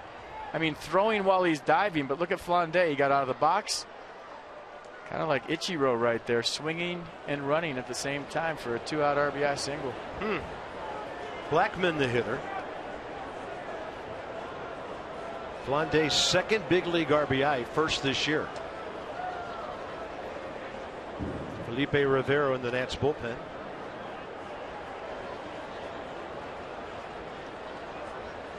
He warmed up, didn't pitch last night, but he was in the ball game Tuesday. Charlie Blackman clean single to right field. Last time up, he's 1 for 3.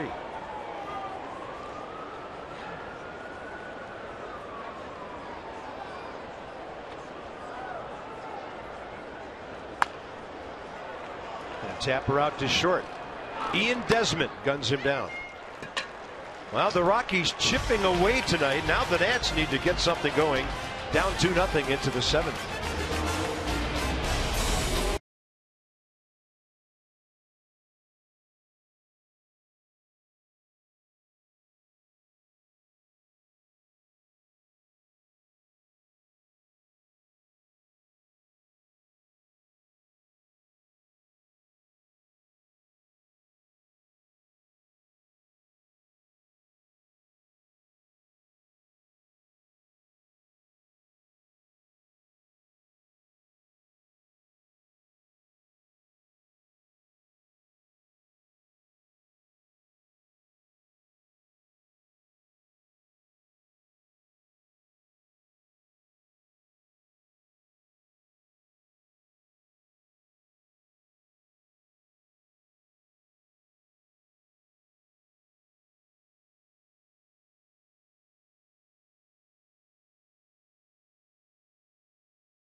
Benz of Arlington, Mercedes-Benz of Alexandria. 2-0 Rockies as we go to the top of the 7th. It's getting late here at Coors Field.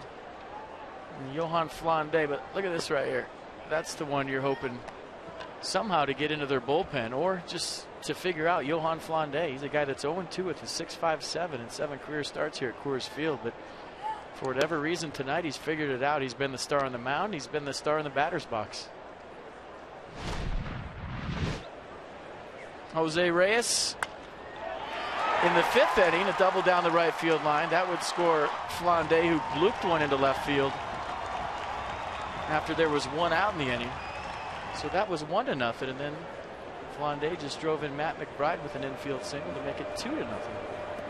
Meanwhile, on the mound, his 6 innings tonight matching his longest of the year. And that was last time out. And he gave up 4 runs, 8 hits, and a no decision. Rockies lost that game late against San Diego. Here's Escobar making a bid for a hit, and Arenado gets him just in time. Tell you what, that ball kind of rolled up his hand. He didn't have the best grip on that.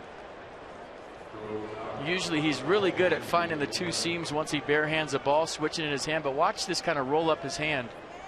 And then he changed the grip and made a nice throw. He's so good at that on the fly with the bare hand. The ball will hit in his bare hand. Watch him change the grip, boop, get the seams, and make a good throw. Escobar smelling a hit out by a step.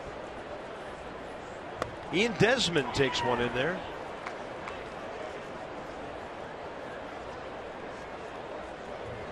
That's something as an infielder you do and you don't even think about it. It just happens.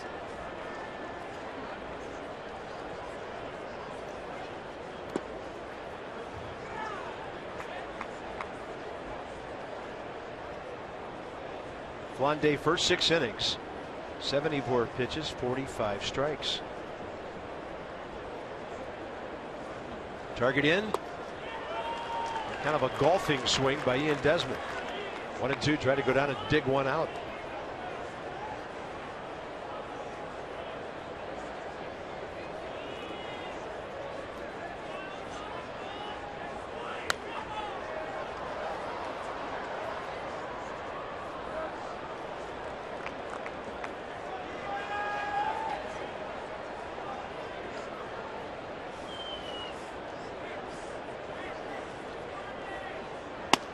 Got him on the inside edge.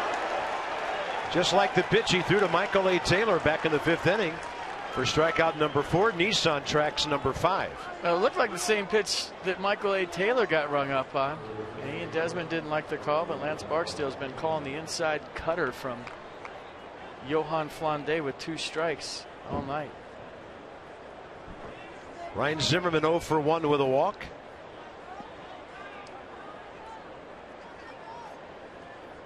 Right now, it's not a matter of just one swing. The Nats need to string a couple things together here. 2 out, 7th inning.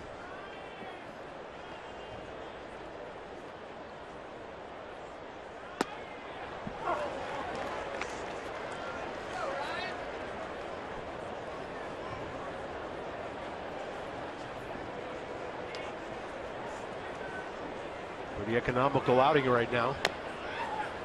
He's just got everybody reaching. He has lived and lived well low in the strike zone, a little bit out of the strike zone tonight.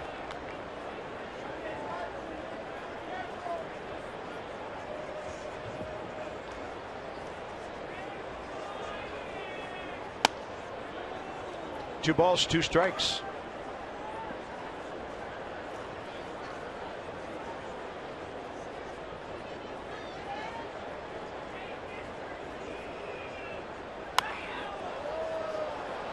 Well out of play, right side. I'll tell you what, give the rookie behind the plate, Dustin Garneau, a little bit of credit. He's calling a nice game.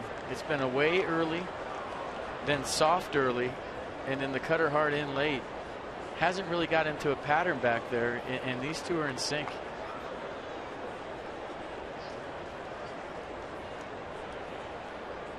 Yeah, he wants to go in a game with 2 strikes. Why not? He's getting about 5 inches in there. Full count.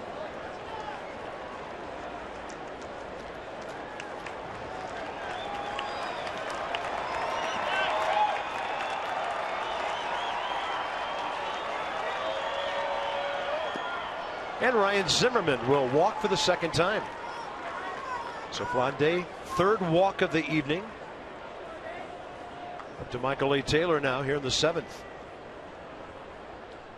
Cheer on the Nats Saturday, August 22nd, 7:05 start. Brewers in town. First 15,000 fans in attendance receive a Nats Charger presented by United Airlines. Do not charge your phone and sit in that fountain at the same time. You get electrocuted. Visit Nationals.com to purchase your tickets right now. Right? I'm just checking your charger. That's a good tip, right? That's, yeah. Thanks. I have never charged up on a campout. Taylor ground ball to short, then that called strike. He launches one to left center. See you later, way up there. A walk and a blast, and the Nats are back even. Huge. Huge. I mean, face it, they're running out of time. 7 outs left in this ball game, down by 2. Michael Taylor for president, indeed. And how far did this one go? Wow. That's 2/3 of the way up the seats, way beyond 400 where it left the yard. Here's Wilson Ramos, and the Nats are back even on Taylor's 11th of the year. RBI total up to 52. Let's start this one all over again. All right. Ramos gets jammed, and this ball out to right center for Charlie Blackmon. Well, you walk people, it'll come back to haunt you. It's hurt the Rockies big time in this series, and Michael A. Taylor makes it absolutely hurt badly. I mean, you knew as soon as he hit. I mean, you could have said see you later at contact on this one. My goodness, the power from Michael Taylor. You saw Jason Worth in the background. He knew it. We all knew it. One hop to the concourse. Wow. Gets us to the Hyundai 7th inning stretch. Michael A. Taylor stretching out a big ballpark. Nats back even.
Right down Broadway, right?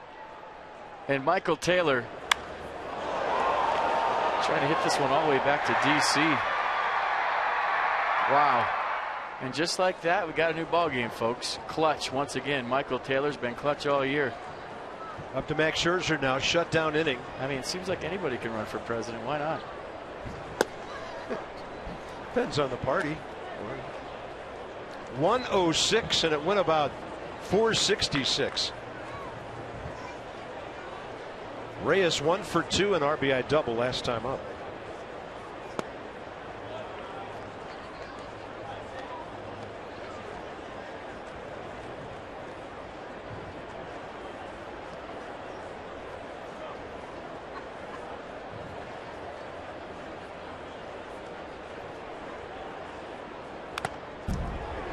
And Reyes fouling the fastball straight back. Counts 1-2. Well, that home run should have been more than $250 to Children's National Health System. For every home run a Nats player hits this year, that's what Lexus is donating. Lexus, the pursuit of perfection.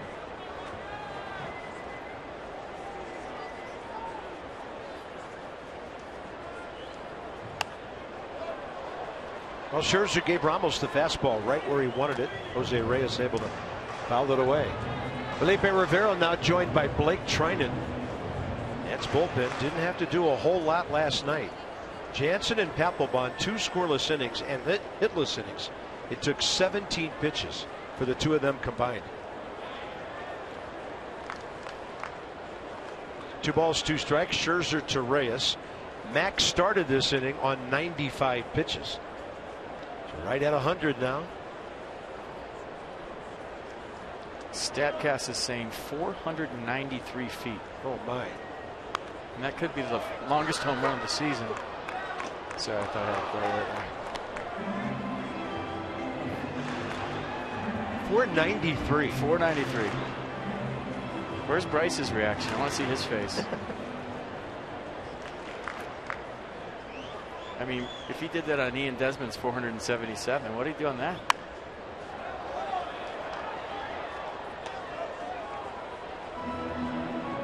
I'm reading right now online that that would be the longest by anyone in the majors this year. Who would have ever thought it would happen here?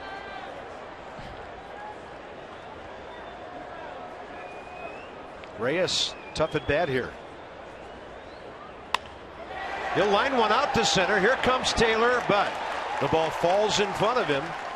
And the Rockies have had at least 3 flares fall in tonight.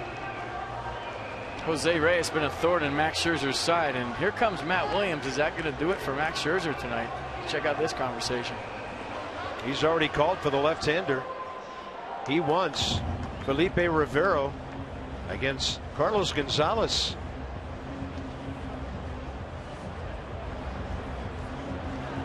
Max done after 103 pitches. Quite a battle tonight. And now the lead run on base.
Washington Nationals and may not be reproduced or retransmitted in any form. And the accounts and descriptions of this game may not be disseminated without the expressed written consent of the Washington Nationals. Max Scherzer done after 6+, 8 hits, a walk. Actually, an intentional walk, 3 walks total, 7 strikeouts. Felipe Rivero, 1 batter in this series. He got Charlie Blackmon 2 nights ago. He gets the Carlos Gonzalez assignment here. Nice on the curveball. Gonzalez 0 for 1 career against him with a ground ball. A big assignment right here. Matt Williams showing a lot of confidence in Rivero, who's been nails out of the bullpen, especially against lefties, hitting just .220 against him. Based on what happens here, we'll see if it's Trinan for Arenado coming up. Other advantage the lefty gives you, looking right at the base runner.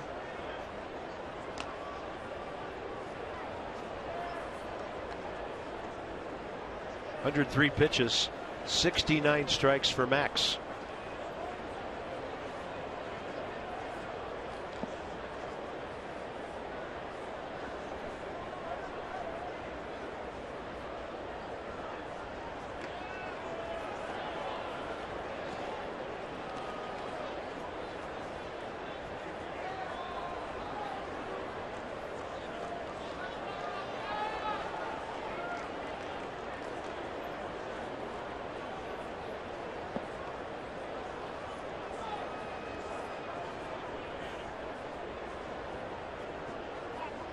Quick move, barely back.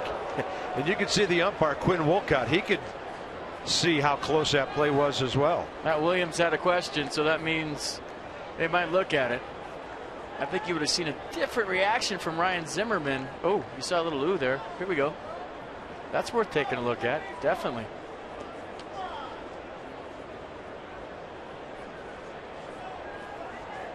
Waiting.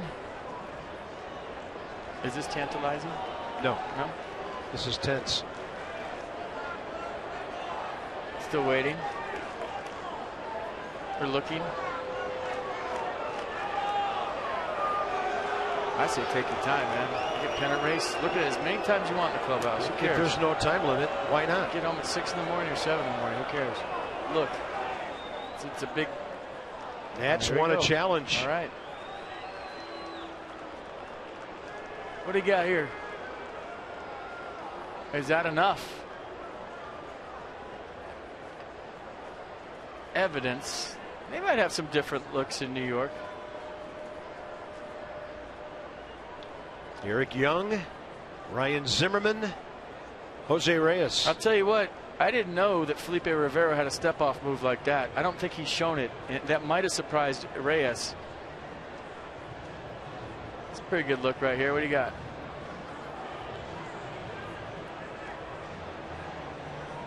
I mean, based on what we've seen this year, it has to be, oh my gosh, he's out by a mile.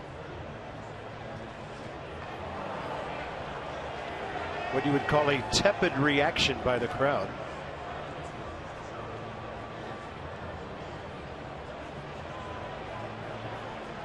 And on the second time, no reaction by the crowd. So the umpire, Quinn Wolcott on your left, made the call. Gary Cederstrom on your right is the crew chief.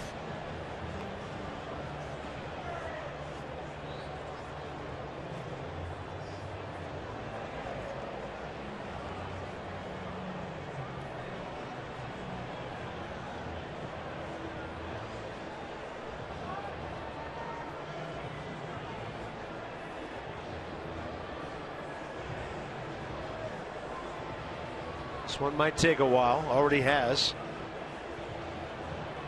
They're playing Backman Turner overdrive here. You ain't seen nothing yet. And to be honest, I haven't seen anything to overturn it. But like I said, who knows what angles they have in New York that maybe we don't have here. Yeah. Headsets coming off. Runner is still safe.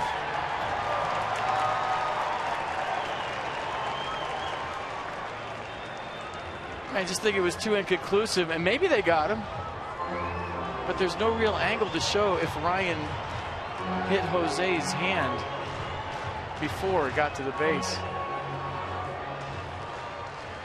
Yeah, you see Zimmerman's glove slamming down, but you can also see fingers under the glove. Good tag by Ryan. He got it down there quick. I think he got back. 0-1, and Rivera fires another one over there.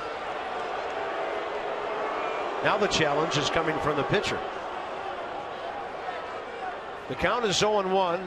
Remember that big curveball he threw, Carlos Gonzalez. I'm going first move right here if I'm Jose Reyes. If he throws 3 times, he's got me.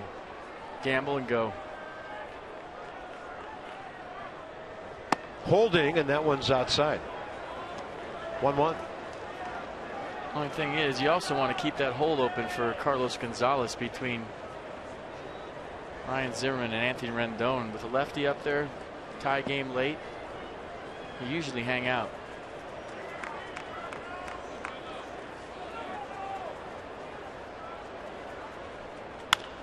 And Gonzalez is going to beat the defense because Escobar was playing about 20 feet off the third base line. They were bunched together, Escobar and Desmond over there. Now the Rockies have 2 on, nobody out.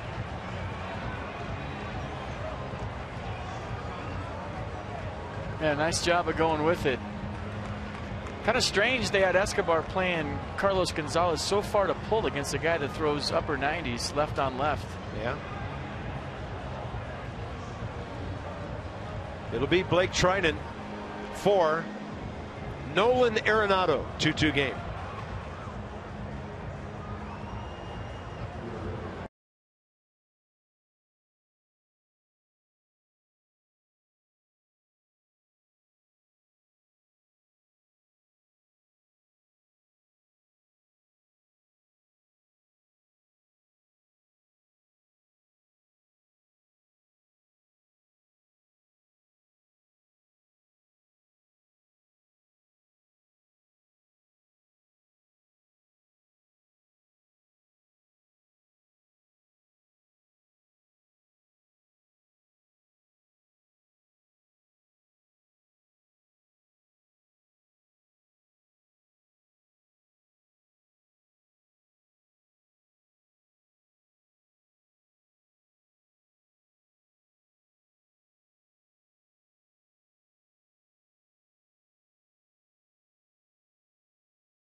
Well, a lot of things happening here in the 7th inning. We're about to have our 3rd pitcher of the inning. 3 consecutive batters have faced a different guy. And here's Blake Trinan, who will face Nolan Arenado for the first time.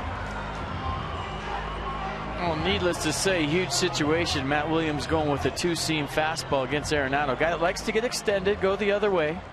So Blake Trinan with the mid to upper 90s sinker versus Nolan Arenado is what Matt Williams wanted. Arenado tonight 0 for 3. Fly ball to center, line drive to short, swinging strikeout. Blake Trinan with that hard slider gets a strike on the outside edge.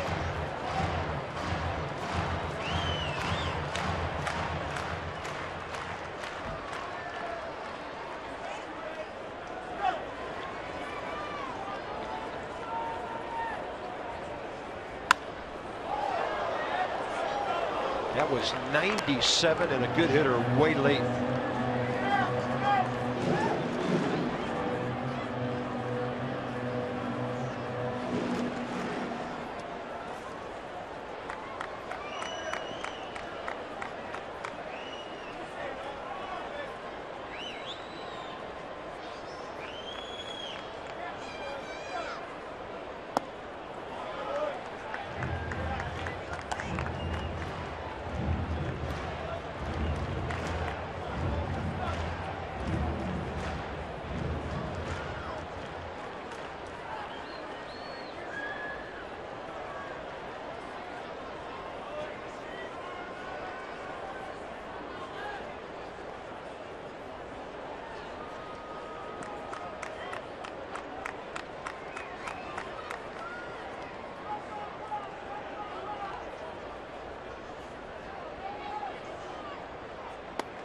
Slider up.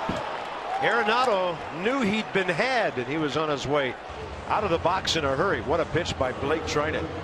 Well, he was obviously looking for the fastball. This slider just kind of hung there, and he got away with one based on the fact that Arenado thinking about that 97 on the inner half. Same way that Max Scherzer struck him out last time. Made him wear the fastball in through the slider late. Wasn't the best slider Trinan's ever thrown, but it was a big out.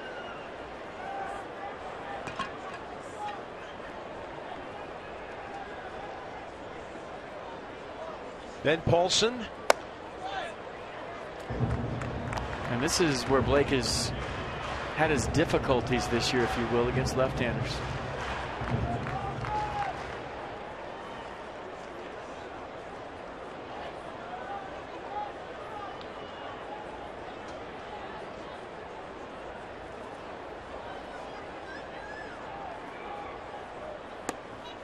Low and in.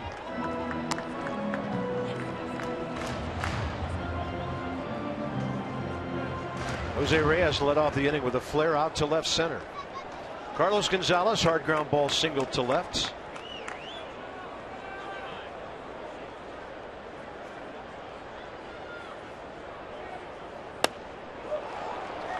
Well, if that sinker's not going down and away from lefties, it's not bad to have 96 or 97 in your pocket to throw by somebody. Well, that's his four-seamer, and that's what he worked on when he went back to Syracuse. The sinker was kind of breaking onto barrels going away from lefties, and you saw that four-seamer actually had a little bit of cut to it going toward Ben Paulson at the end. And another flare that's going to fall in around third. Reyes, he will score, and the Rockies in a big hitter's park are blooping the Nats time after time here. 3-2 Colorado. That's the last run charged to Max Scherzer.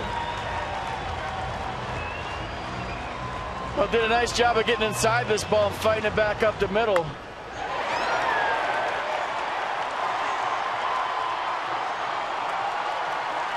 And lefties coming into tonight hitting 322 off Blake. And a big hit for the Rockies first baseman.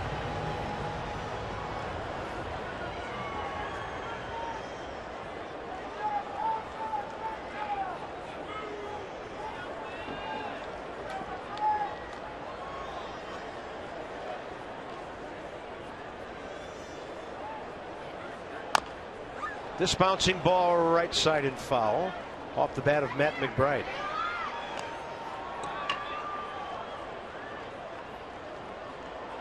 3 hits in the inning. Infield chopper after a flare got the Rockies a run last inning. There was a flare by the pitcher that got them going in the 5th. Just one of those nights when things are falling in.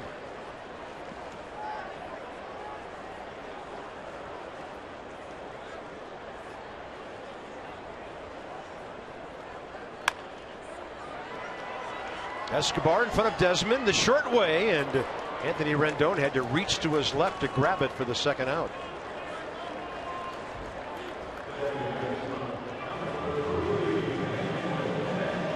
Yeah, that one got a little squirrely at the end. You know, Escobar's so close to Anthony Rendon that the throw almost got away from him, and they just get Ben Paulson at second base. So big 2nd out here. Like trying to get another lefty out. It'll be Descalso, who's 0 for 2 with a walk. He has faced Blake Treinen before, 0 for 1.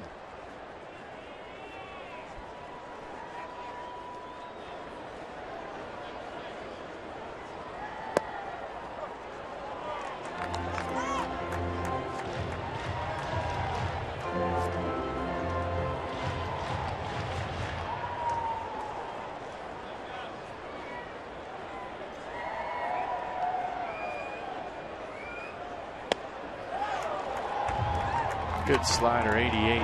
Bottom dropped out. He's got some bite. So the count 0-2.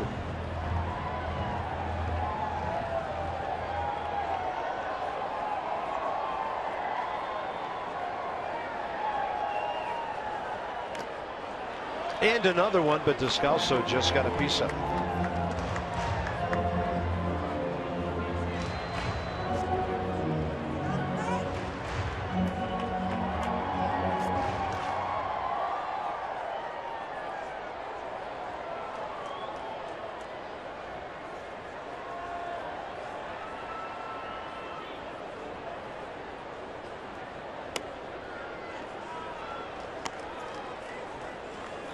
In the top of the 8th, the Nats will have the pitcher's spot. And then Worth and Rendon. Harper, if anybody gets on.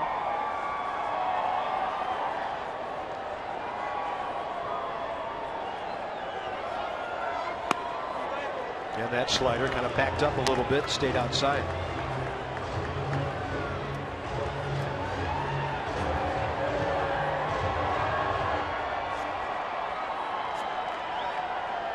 That was third base Gonzalez, first base McBride. And it's right through Ramos, but it comes right back to him, and they've got Carlos Gonzalez at third base. He didn't even try to get back. What a ricochet for the Nats, right back to Wilson Ramos. Watch Carlos Gonzalez at the top of your screen. Just gave up on the play. Thank you very much.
Drover, above and beyond. Gorgeous night in Denver right now. The Nats have to get a run to get this thing back even, or a couple to take the lead. 8th inning, down to 6 outs against a beleaguered Rockies bullpen. 80s night, Nats Park, Saturday, August 29th. Nats will be playing the Miami Marlins. It's a 7:05 start. With special ticket purchase, you can receive a Washington Nationals branded Rubik's Cube that's while supplies last. Get exclusive access to the 80s tribute band, The Leg Warmers. Pre-game performance at Miller Lite Scoreboard Walk. For details and special ticket information, visit nationals.com/80s night. Brandon Barnes, left field. Double switch. Scott Oberg, the new pitcher. A fastball, slider, curveball change. 4-pitch reliever. Fastball averaging 95 miles an hour. Slider 84. Zimmerman and Taylor had hits against him Tuesday night in the 8th inning to put some icing on that 15-6 cake. And their bullpen is scuffling, to say the least. Look at that ERA. Clint Robinson against Oberg. He'll hit one the other way by Tony Tarasco. Well, Nats had to score to win this game anyway, so you figure. Pardon me, Bob Henley over there, sorry.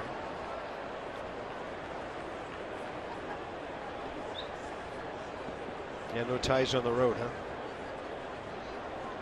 No ties in baseball. 0-2. Robinson got a pitch up and fouls it away.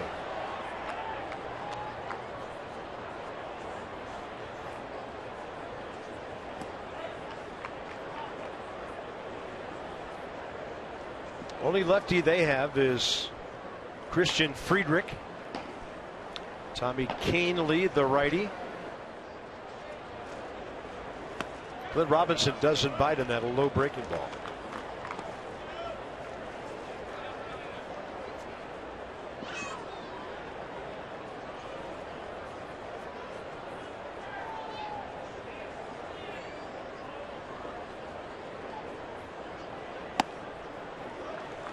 He's had 2 pinch hit at bats in this series, walked and scored both times. Well, you got such a good eye.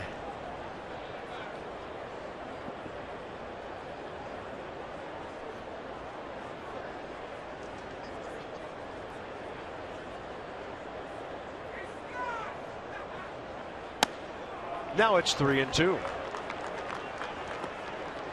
Drew Storen, Matt Thornton.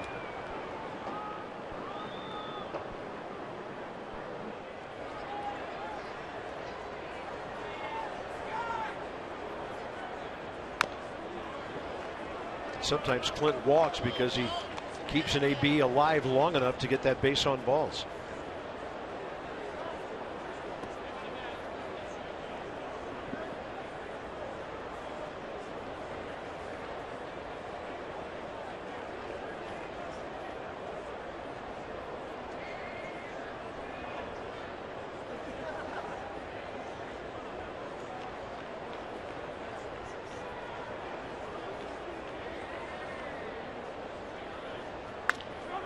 Robinson pulls it right at Ben Paulson.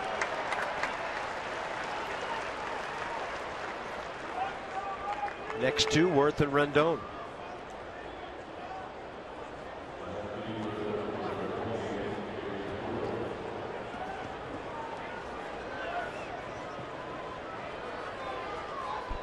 Worth an 0 for 3 tonight against Flande, who gave the Nats 2 runs on 3 hits in 7 innings. Walked 3, struck out 5. And Worth was not ready. Oberg just about ready to deliver that ball home.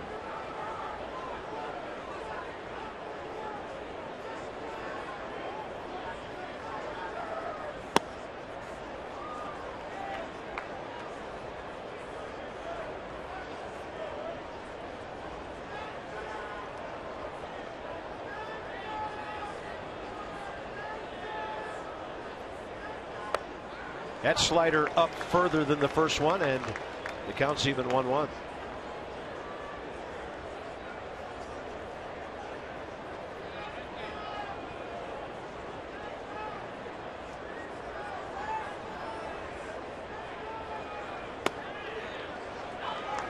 96 on the heater.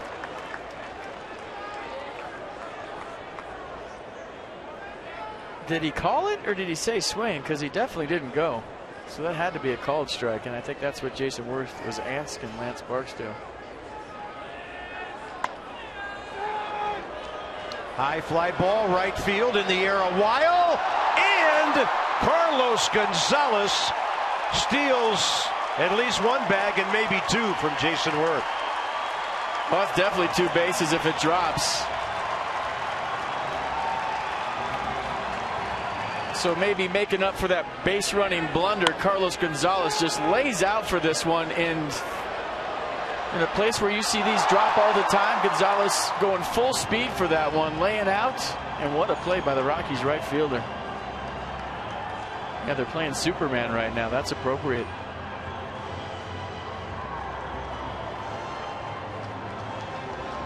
Another situation now where Anthony Rendon tries to get aboard for Bryce Harper like he did with a 2-out single, 6th inning.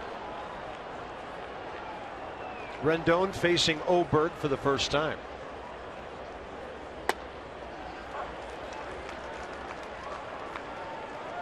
Man, if he doesn't catch this, Jason Worth was flying around second base. It's tie and run in scoring position with 1 out here in the 8th.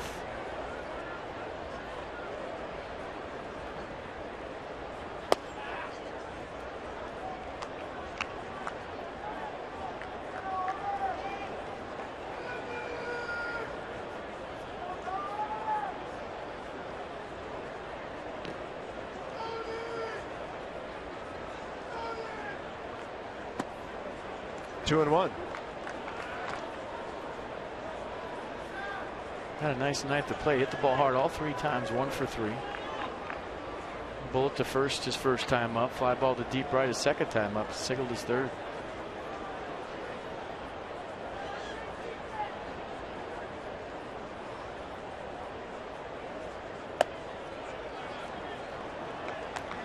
Rockies have given the Nats 3 more walks tonight. So at the top of the hour here, 9 o'clock, barely beyond here in Denver, Jason Worth has been robbed. Would have been the tying run in scoring position. And a 3-2 Rockies lead. Big pitch to Rendon. Harper waiting. Anthony Rendon to the shortstop, Reyes. And Bryce Harper will have to lead off the 9th inning. The Nats have 3 hits all night. 3-2 Colorado.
That place called Nationals Park. Gio is looking for his 10th win. He's 9-5 with a 3.86 ERA. Jimmy Nelson, 9-9, will go for Milwaukee. 3.61 ERA in his 24 starts this year. So hopefully the Gio show in big time fashion back at Nationals Park tomorrow night, starting a long week and a half homestand. 3-2, and we are heading to the bottom of the 8th inning. It's time for Toyota K's for Kids. Washington area Toyota dealers making a $37 donation to Children's Inn at NIH for every strikeout by a Nats pitcher this season. Hold'em situation for Matt Thornton here. Bottom of the 8th, he'll face Descalso, Garneau, and Barnes.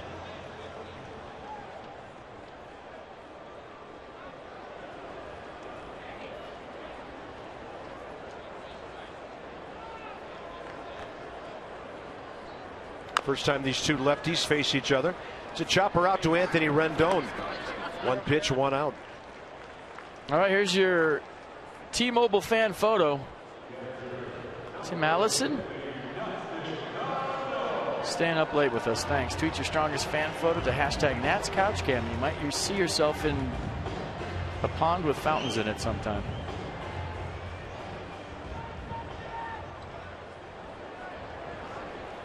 Dustin Garneau, the rookie, 1 for 3 in his major league debut.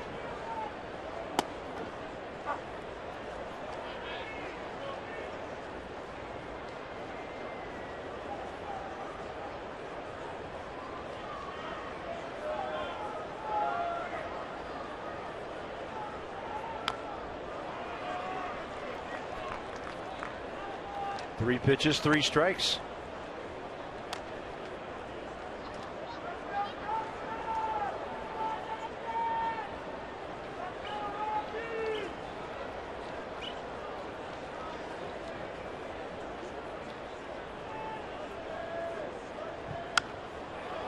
Inside on the right-handed batter, and a fly ball out to center.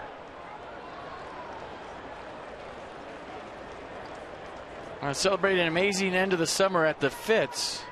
Potomac Nationals' last home games of 2015. Fan Appreciation Week, September 1st through 7th. Go to PotomacNationals.com for more info. Well, they brought out Kyle Parker on deck. Bullpen working. That is John Exford. Yeah, it'll be Kyle Parker. He'll be hitting for Brandon Barnes and then take over in left field. Barnes came in on a double switch. Parker's got pop. If you make a mistake to him, Matt Thornton has faced him. He's 0 for 1 career against him.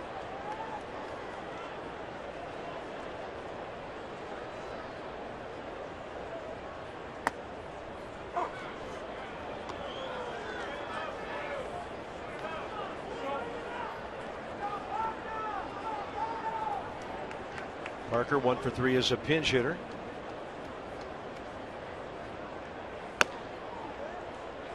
And the count's even 1-1.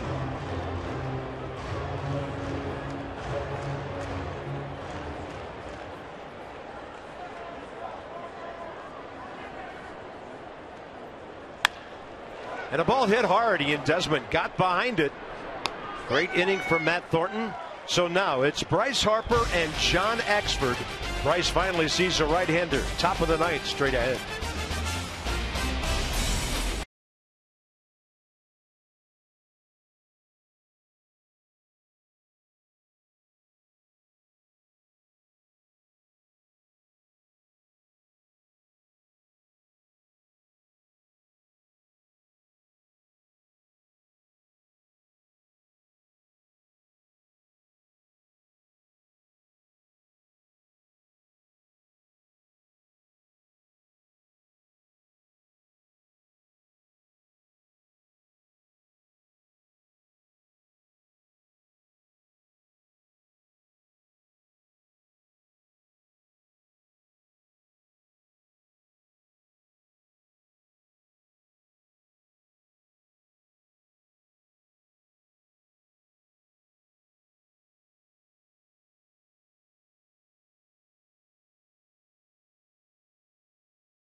this year. It's Miller time, and it's brought to you by Miller Lite. It's Michael A. Taylor time. 493 feet. I saw Jason Worth in the background.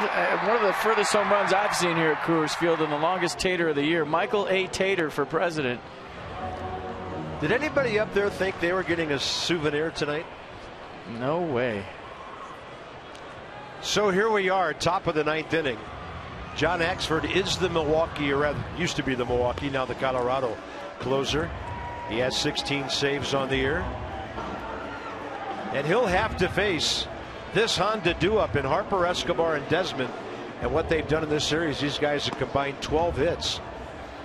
Bryce in the series, only 3 hits, but he's been on base 8 times. And against John Axford, Bryce Harper 1 for 4.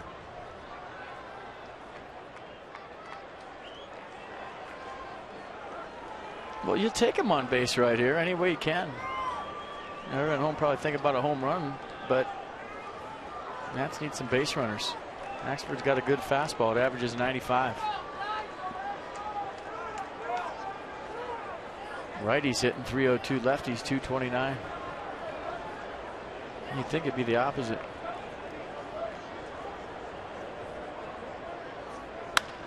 Harper, first pitch swinging, and a rocket up the middle. Well, Bryce sees a righty finally, all over that one. Tying run on base, nobody out. Escobar, Desmond, Zimmerman, the next 3. Well, that's what you need, base runners. I'm sure a lot of people thinking about a home run, but Bryce Harper hit that ball so hard, even though Reyes playing up the middle couldn't get to it. Game on. Bryce Harper with 2 more hits tonight, 2 for 3, average up to 330. He's hit safely in 23 of his last 27 games. Get that batting average back up around 330. Escobar 0 for 3.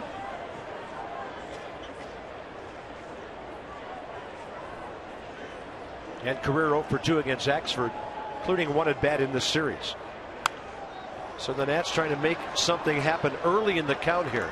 Oh, that was a cement mixer right there from Axford. That ball was hanging.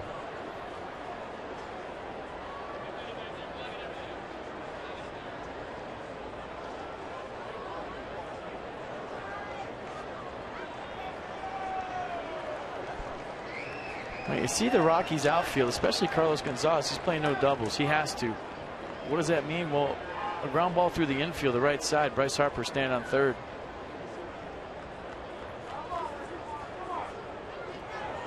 Axford almost threw it away. Ben Paulson having to reach around the runner, and that ball was in the dirt. Yeah, Axford's looking at the ball. They never check those. He's throwing it in himself. He doesn't want any cuts on it. Sometimes pitchers don't like that because the ball will move on them. They don't know how to deal with it.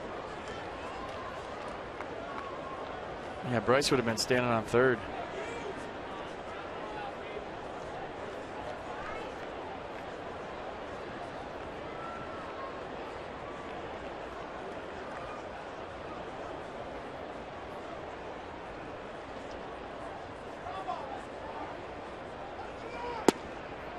Counts even, 1-1. I always thought that if I saw a pitcher throw a pickoff throw in the dirt, that he wouldn't want to throw it over there again. And that you just kind of get a big league and go. Thinking, hey, I'm not going to throw one away. I got to get the hitter.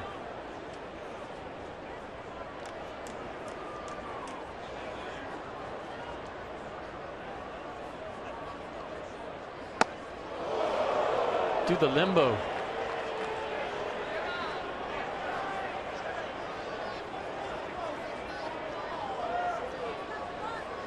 Little chin music right here for Yunel Escobar.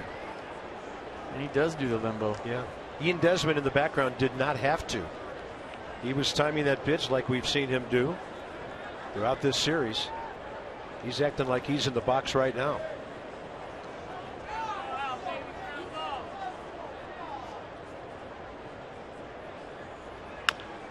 Escobar foul outside third, and the count goes 2-2.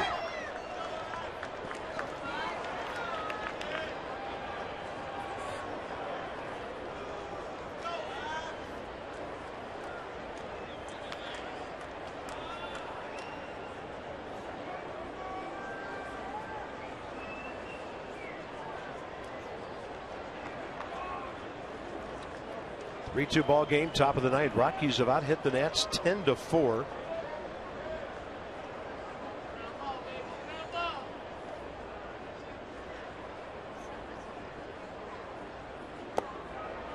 Now it's 3-2. Well, decision time for Matt Williams. Do you think about starting Bryce Harper here? A lot of managers would. A lot of managers would play it straight up with the heart of their order, but if he thinks Yunel Escobar is going to put a ball in play, he'll probably start Harper, but I don't think he's going right here. Escobar. That's too big a risk this point of the game. I think Bryce might just hang out. We'll see. 56 strikeouts in 418 at bats. Actually 419, 0 for 3 tonight.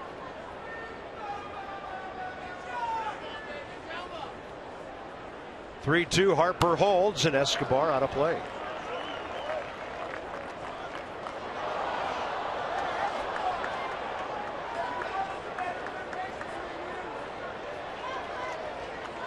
I think the biggest risk about starting Harper right here as a hitter, you have a tendency to chase ball 4 if a guy's running. You feel like you have to protect him. If he's not going, it just becomes an at bat. If he's going, you'll see guys chase a pitch out of the zone.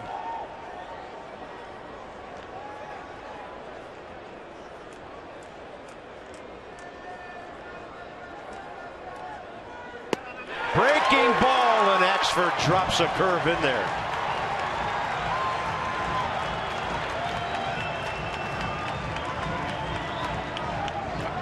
Pretty good pitch by Axford.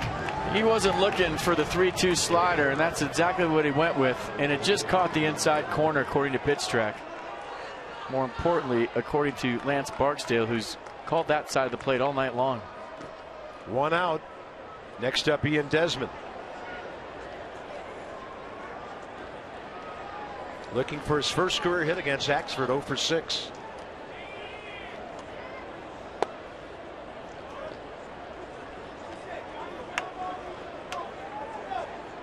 And if you're Bryce Harper and you're not stealing, you're looking for that slider in the dirt.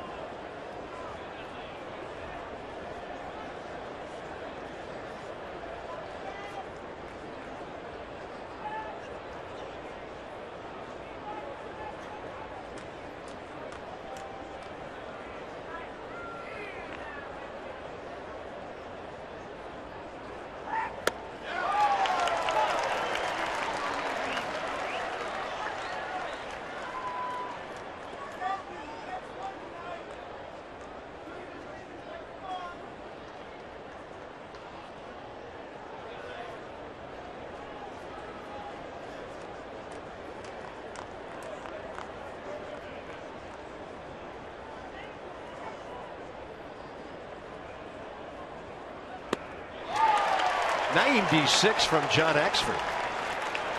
That's a 20-mile-an-hour difference between the fastball and that breaking ball he threw Escobar. Yeah, might have got away with one right there. He wanted that away. That ball tailed to the inner half right into Ian Desmond's turbo zone, but it was 96.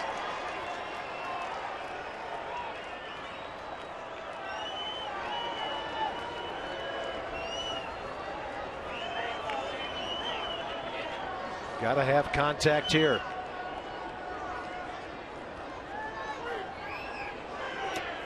And it's outside, 2-2. 99. Wow. That's how Axford used to throw in Milwaukee. When he had 24, 46, and 35 saves in 3 consecutive seasons. 2010, 11, and 12. Kind of bounced around since then. First year with the Rockies. Desmond can't reach 91 upstairs. And the Nationals are down to their final hope, Ryan Zimmerman. Well, he went with the slider right here. Look at it just stay up for Ian Desmond. He thought that thing might break a little more than it did.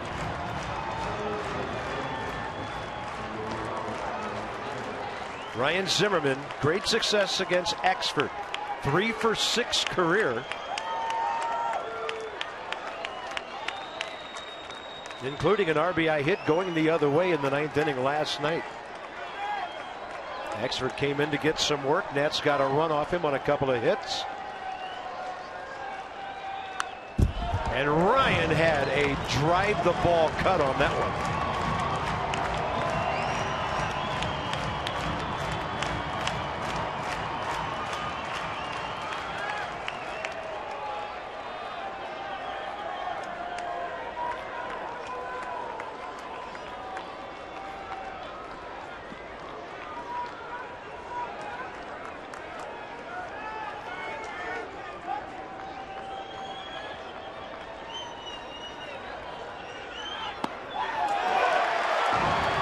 Zimmerman surprised by the strike call on the high breaker.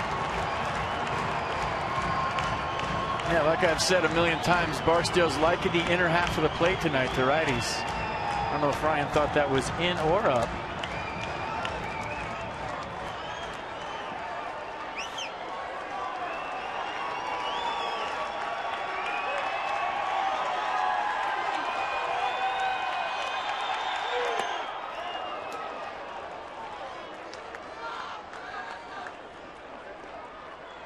Well, Drew Stewart if the Nats tie it. Jonathan Papelbon if they take the lead.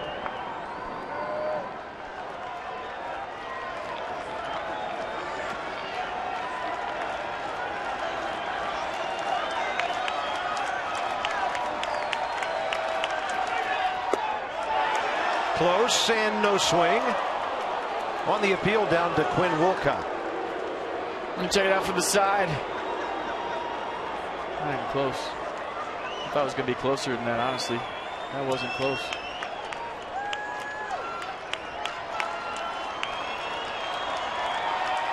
Big pitch right here. You don't want to go to ball 3 and give Bryce Harper a head start on a ball in the gap, 3-2 with 2 outs. He wants to make the pitch right here, right now.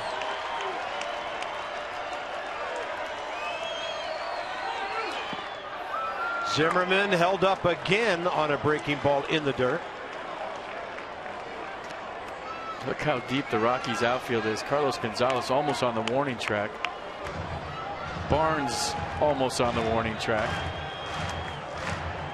Yeah, center fielder, really the most shallow of the 3, considering the ground he has to cover. Has rally lit on. He's not giving up. So Bryce Harper on the move here on a 3-2 pitch. Ben Paulson holding him on. Fastball in. Okay. Zimmerman, another big cut, his second. Huge hack in this at bat. The last place I'd throw Ryan Zimmerman right now is a fastball down and in. I mean, you're flirting with disaster. Obviously, they've seen Zimmerman hit home runs to center and right against him at Nats Park. And that's probably why they went in, but that was a good swing. That might buy him a slider right here. We'll see if they back it up with another fastball or not. See it working. Nat fan wants to take a picture of a game go-ahead home run.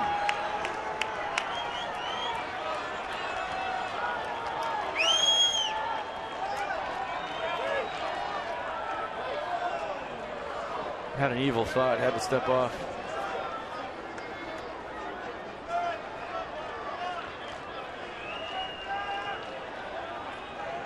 Maybe he didn't like the pitch call. Yeah, he's going slider. Same way he went to Escobar, 3-2 slider.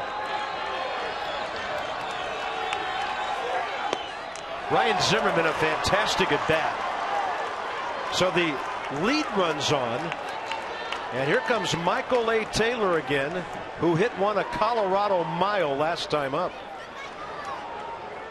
Can you ask more out of Mr. Clutch? He tied the game at 2 with a home run in the 7th. Can he do it again? Drama here at Coors Field. Great at bat by Ryan Zimmerman. Line moving. Now the Rockies outfield has to cheat in a little bit to try to throw Bryce Harper out on a hit. And folks, you're looking at the Nats offense tonight. Michael Taylor, proverbial right man in the right spot. Here we go. First pitch. Haxford struck out Taylor to end the top of the 9th last night. Kind of interesting, FP. I don't see the outfielders moving much here. They're still pretty deep. Any kind of base hit easily ties this game.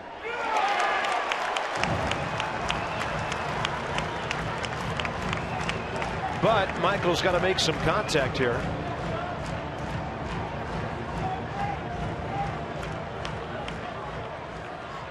And obviously they're going to play way behind Ryan Zimmerman.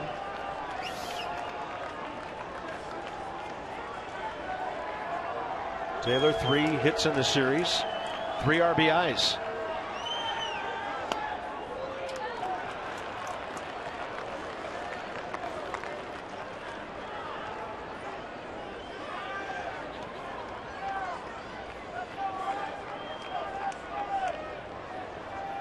A lot of Nats fans in the ballpark all week here.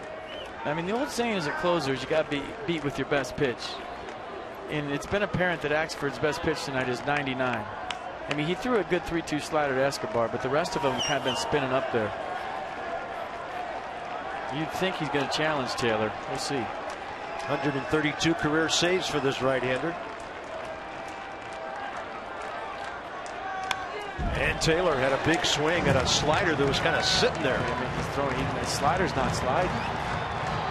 Michael Taylor, you see the look, he wants that pitch back so bad. Watch this. It did nothing. Wow. Oh, a little slippage there in the swing.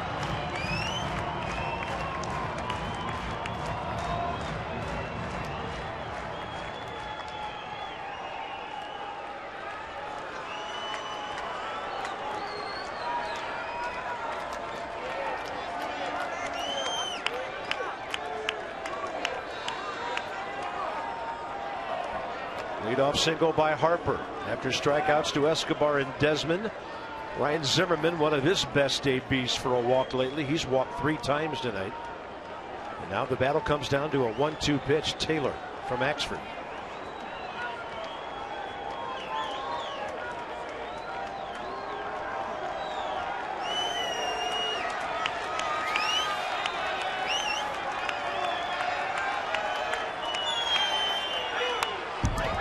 Michael A. Taylor is getting his money's worth in this at-bat. I mean, however this ends up, that's dying hard here tonight. Max Scherzer pitched well. The offense didn't do what you thought they might against Johan Flande. But it's nice to see Matt Williams' ball club really battling here to the last strike.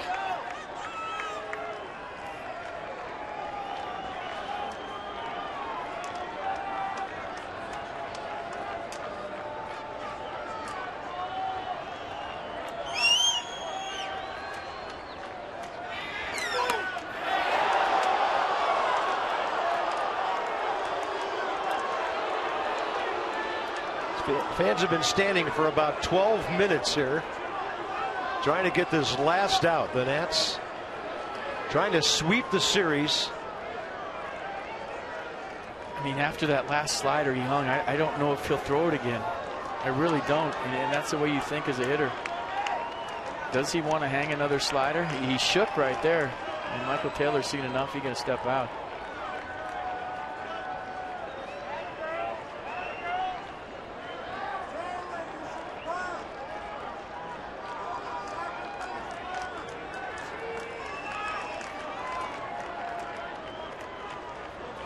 Runner looking in, though.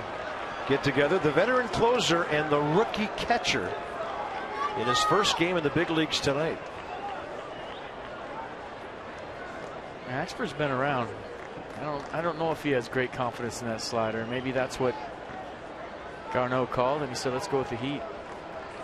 Thing is, Michael Taylor's getting close to that fastball. No sign. Here we go.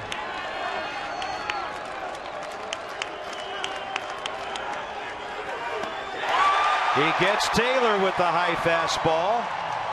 All of his outs in that inning were strikeouts. And the Rockies salvage game 3 in a frustrating night for the Nationals.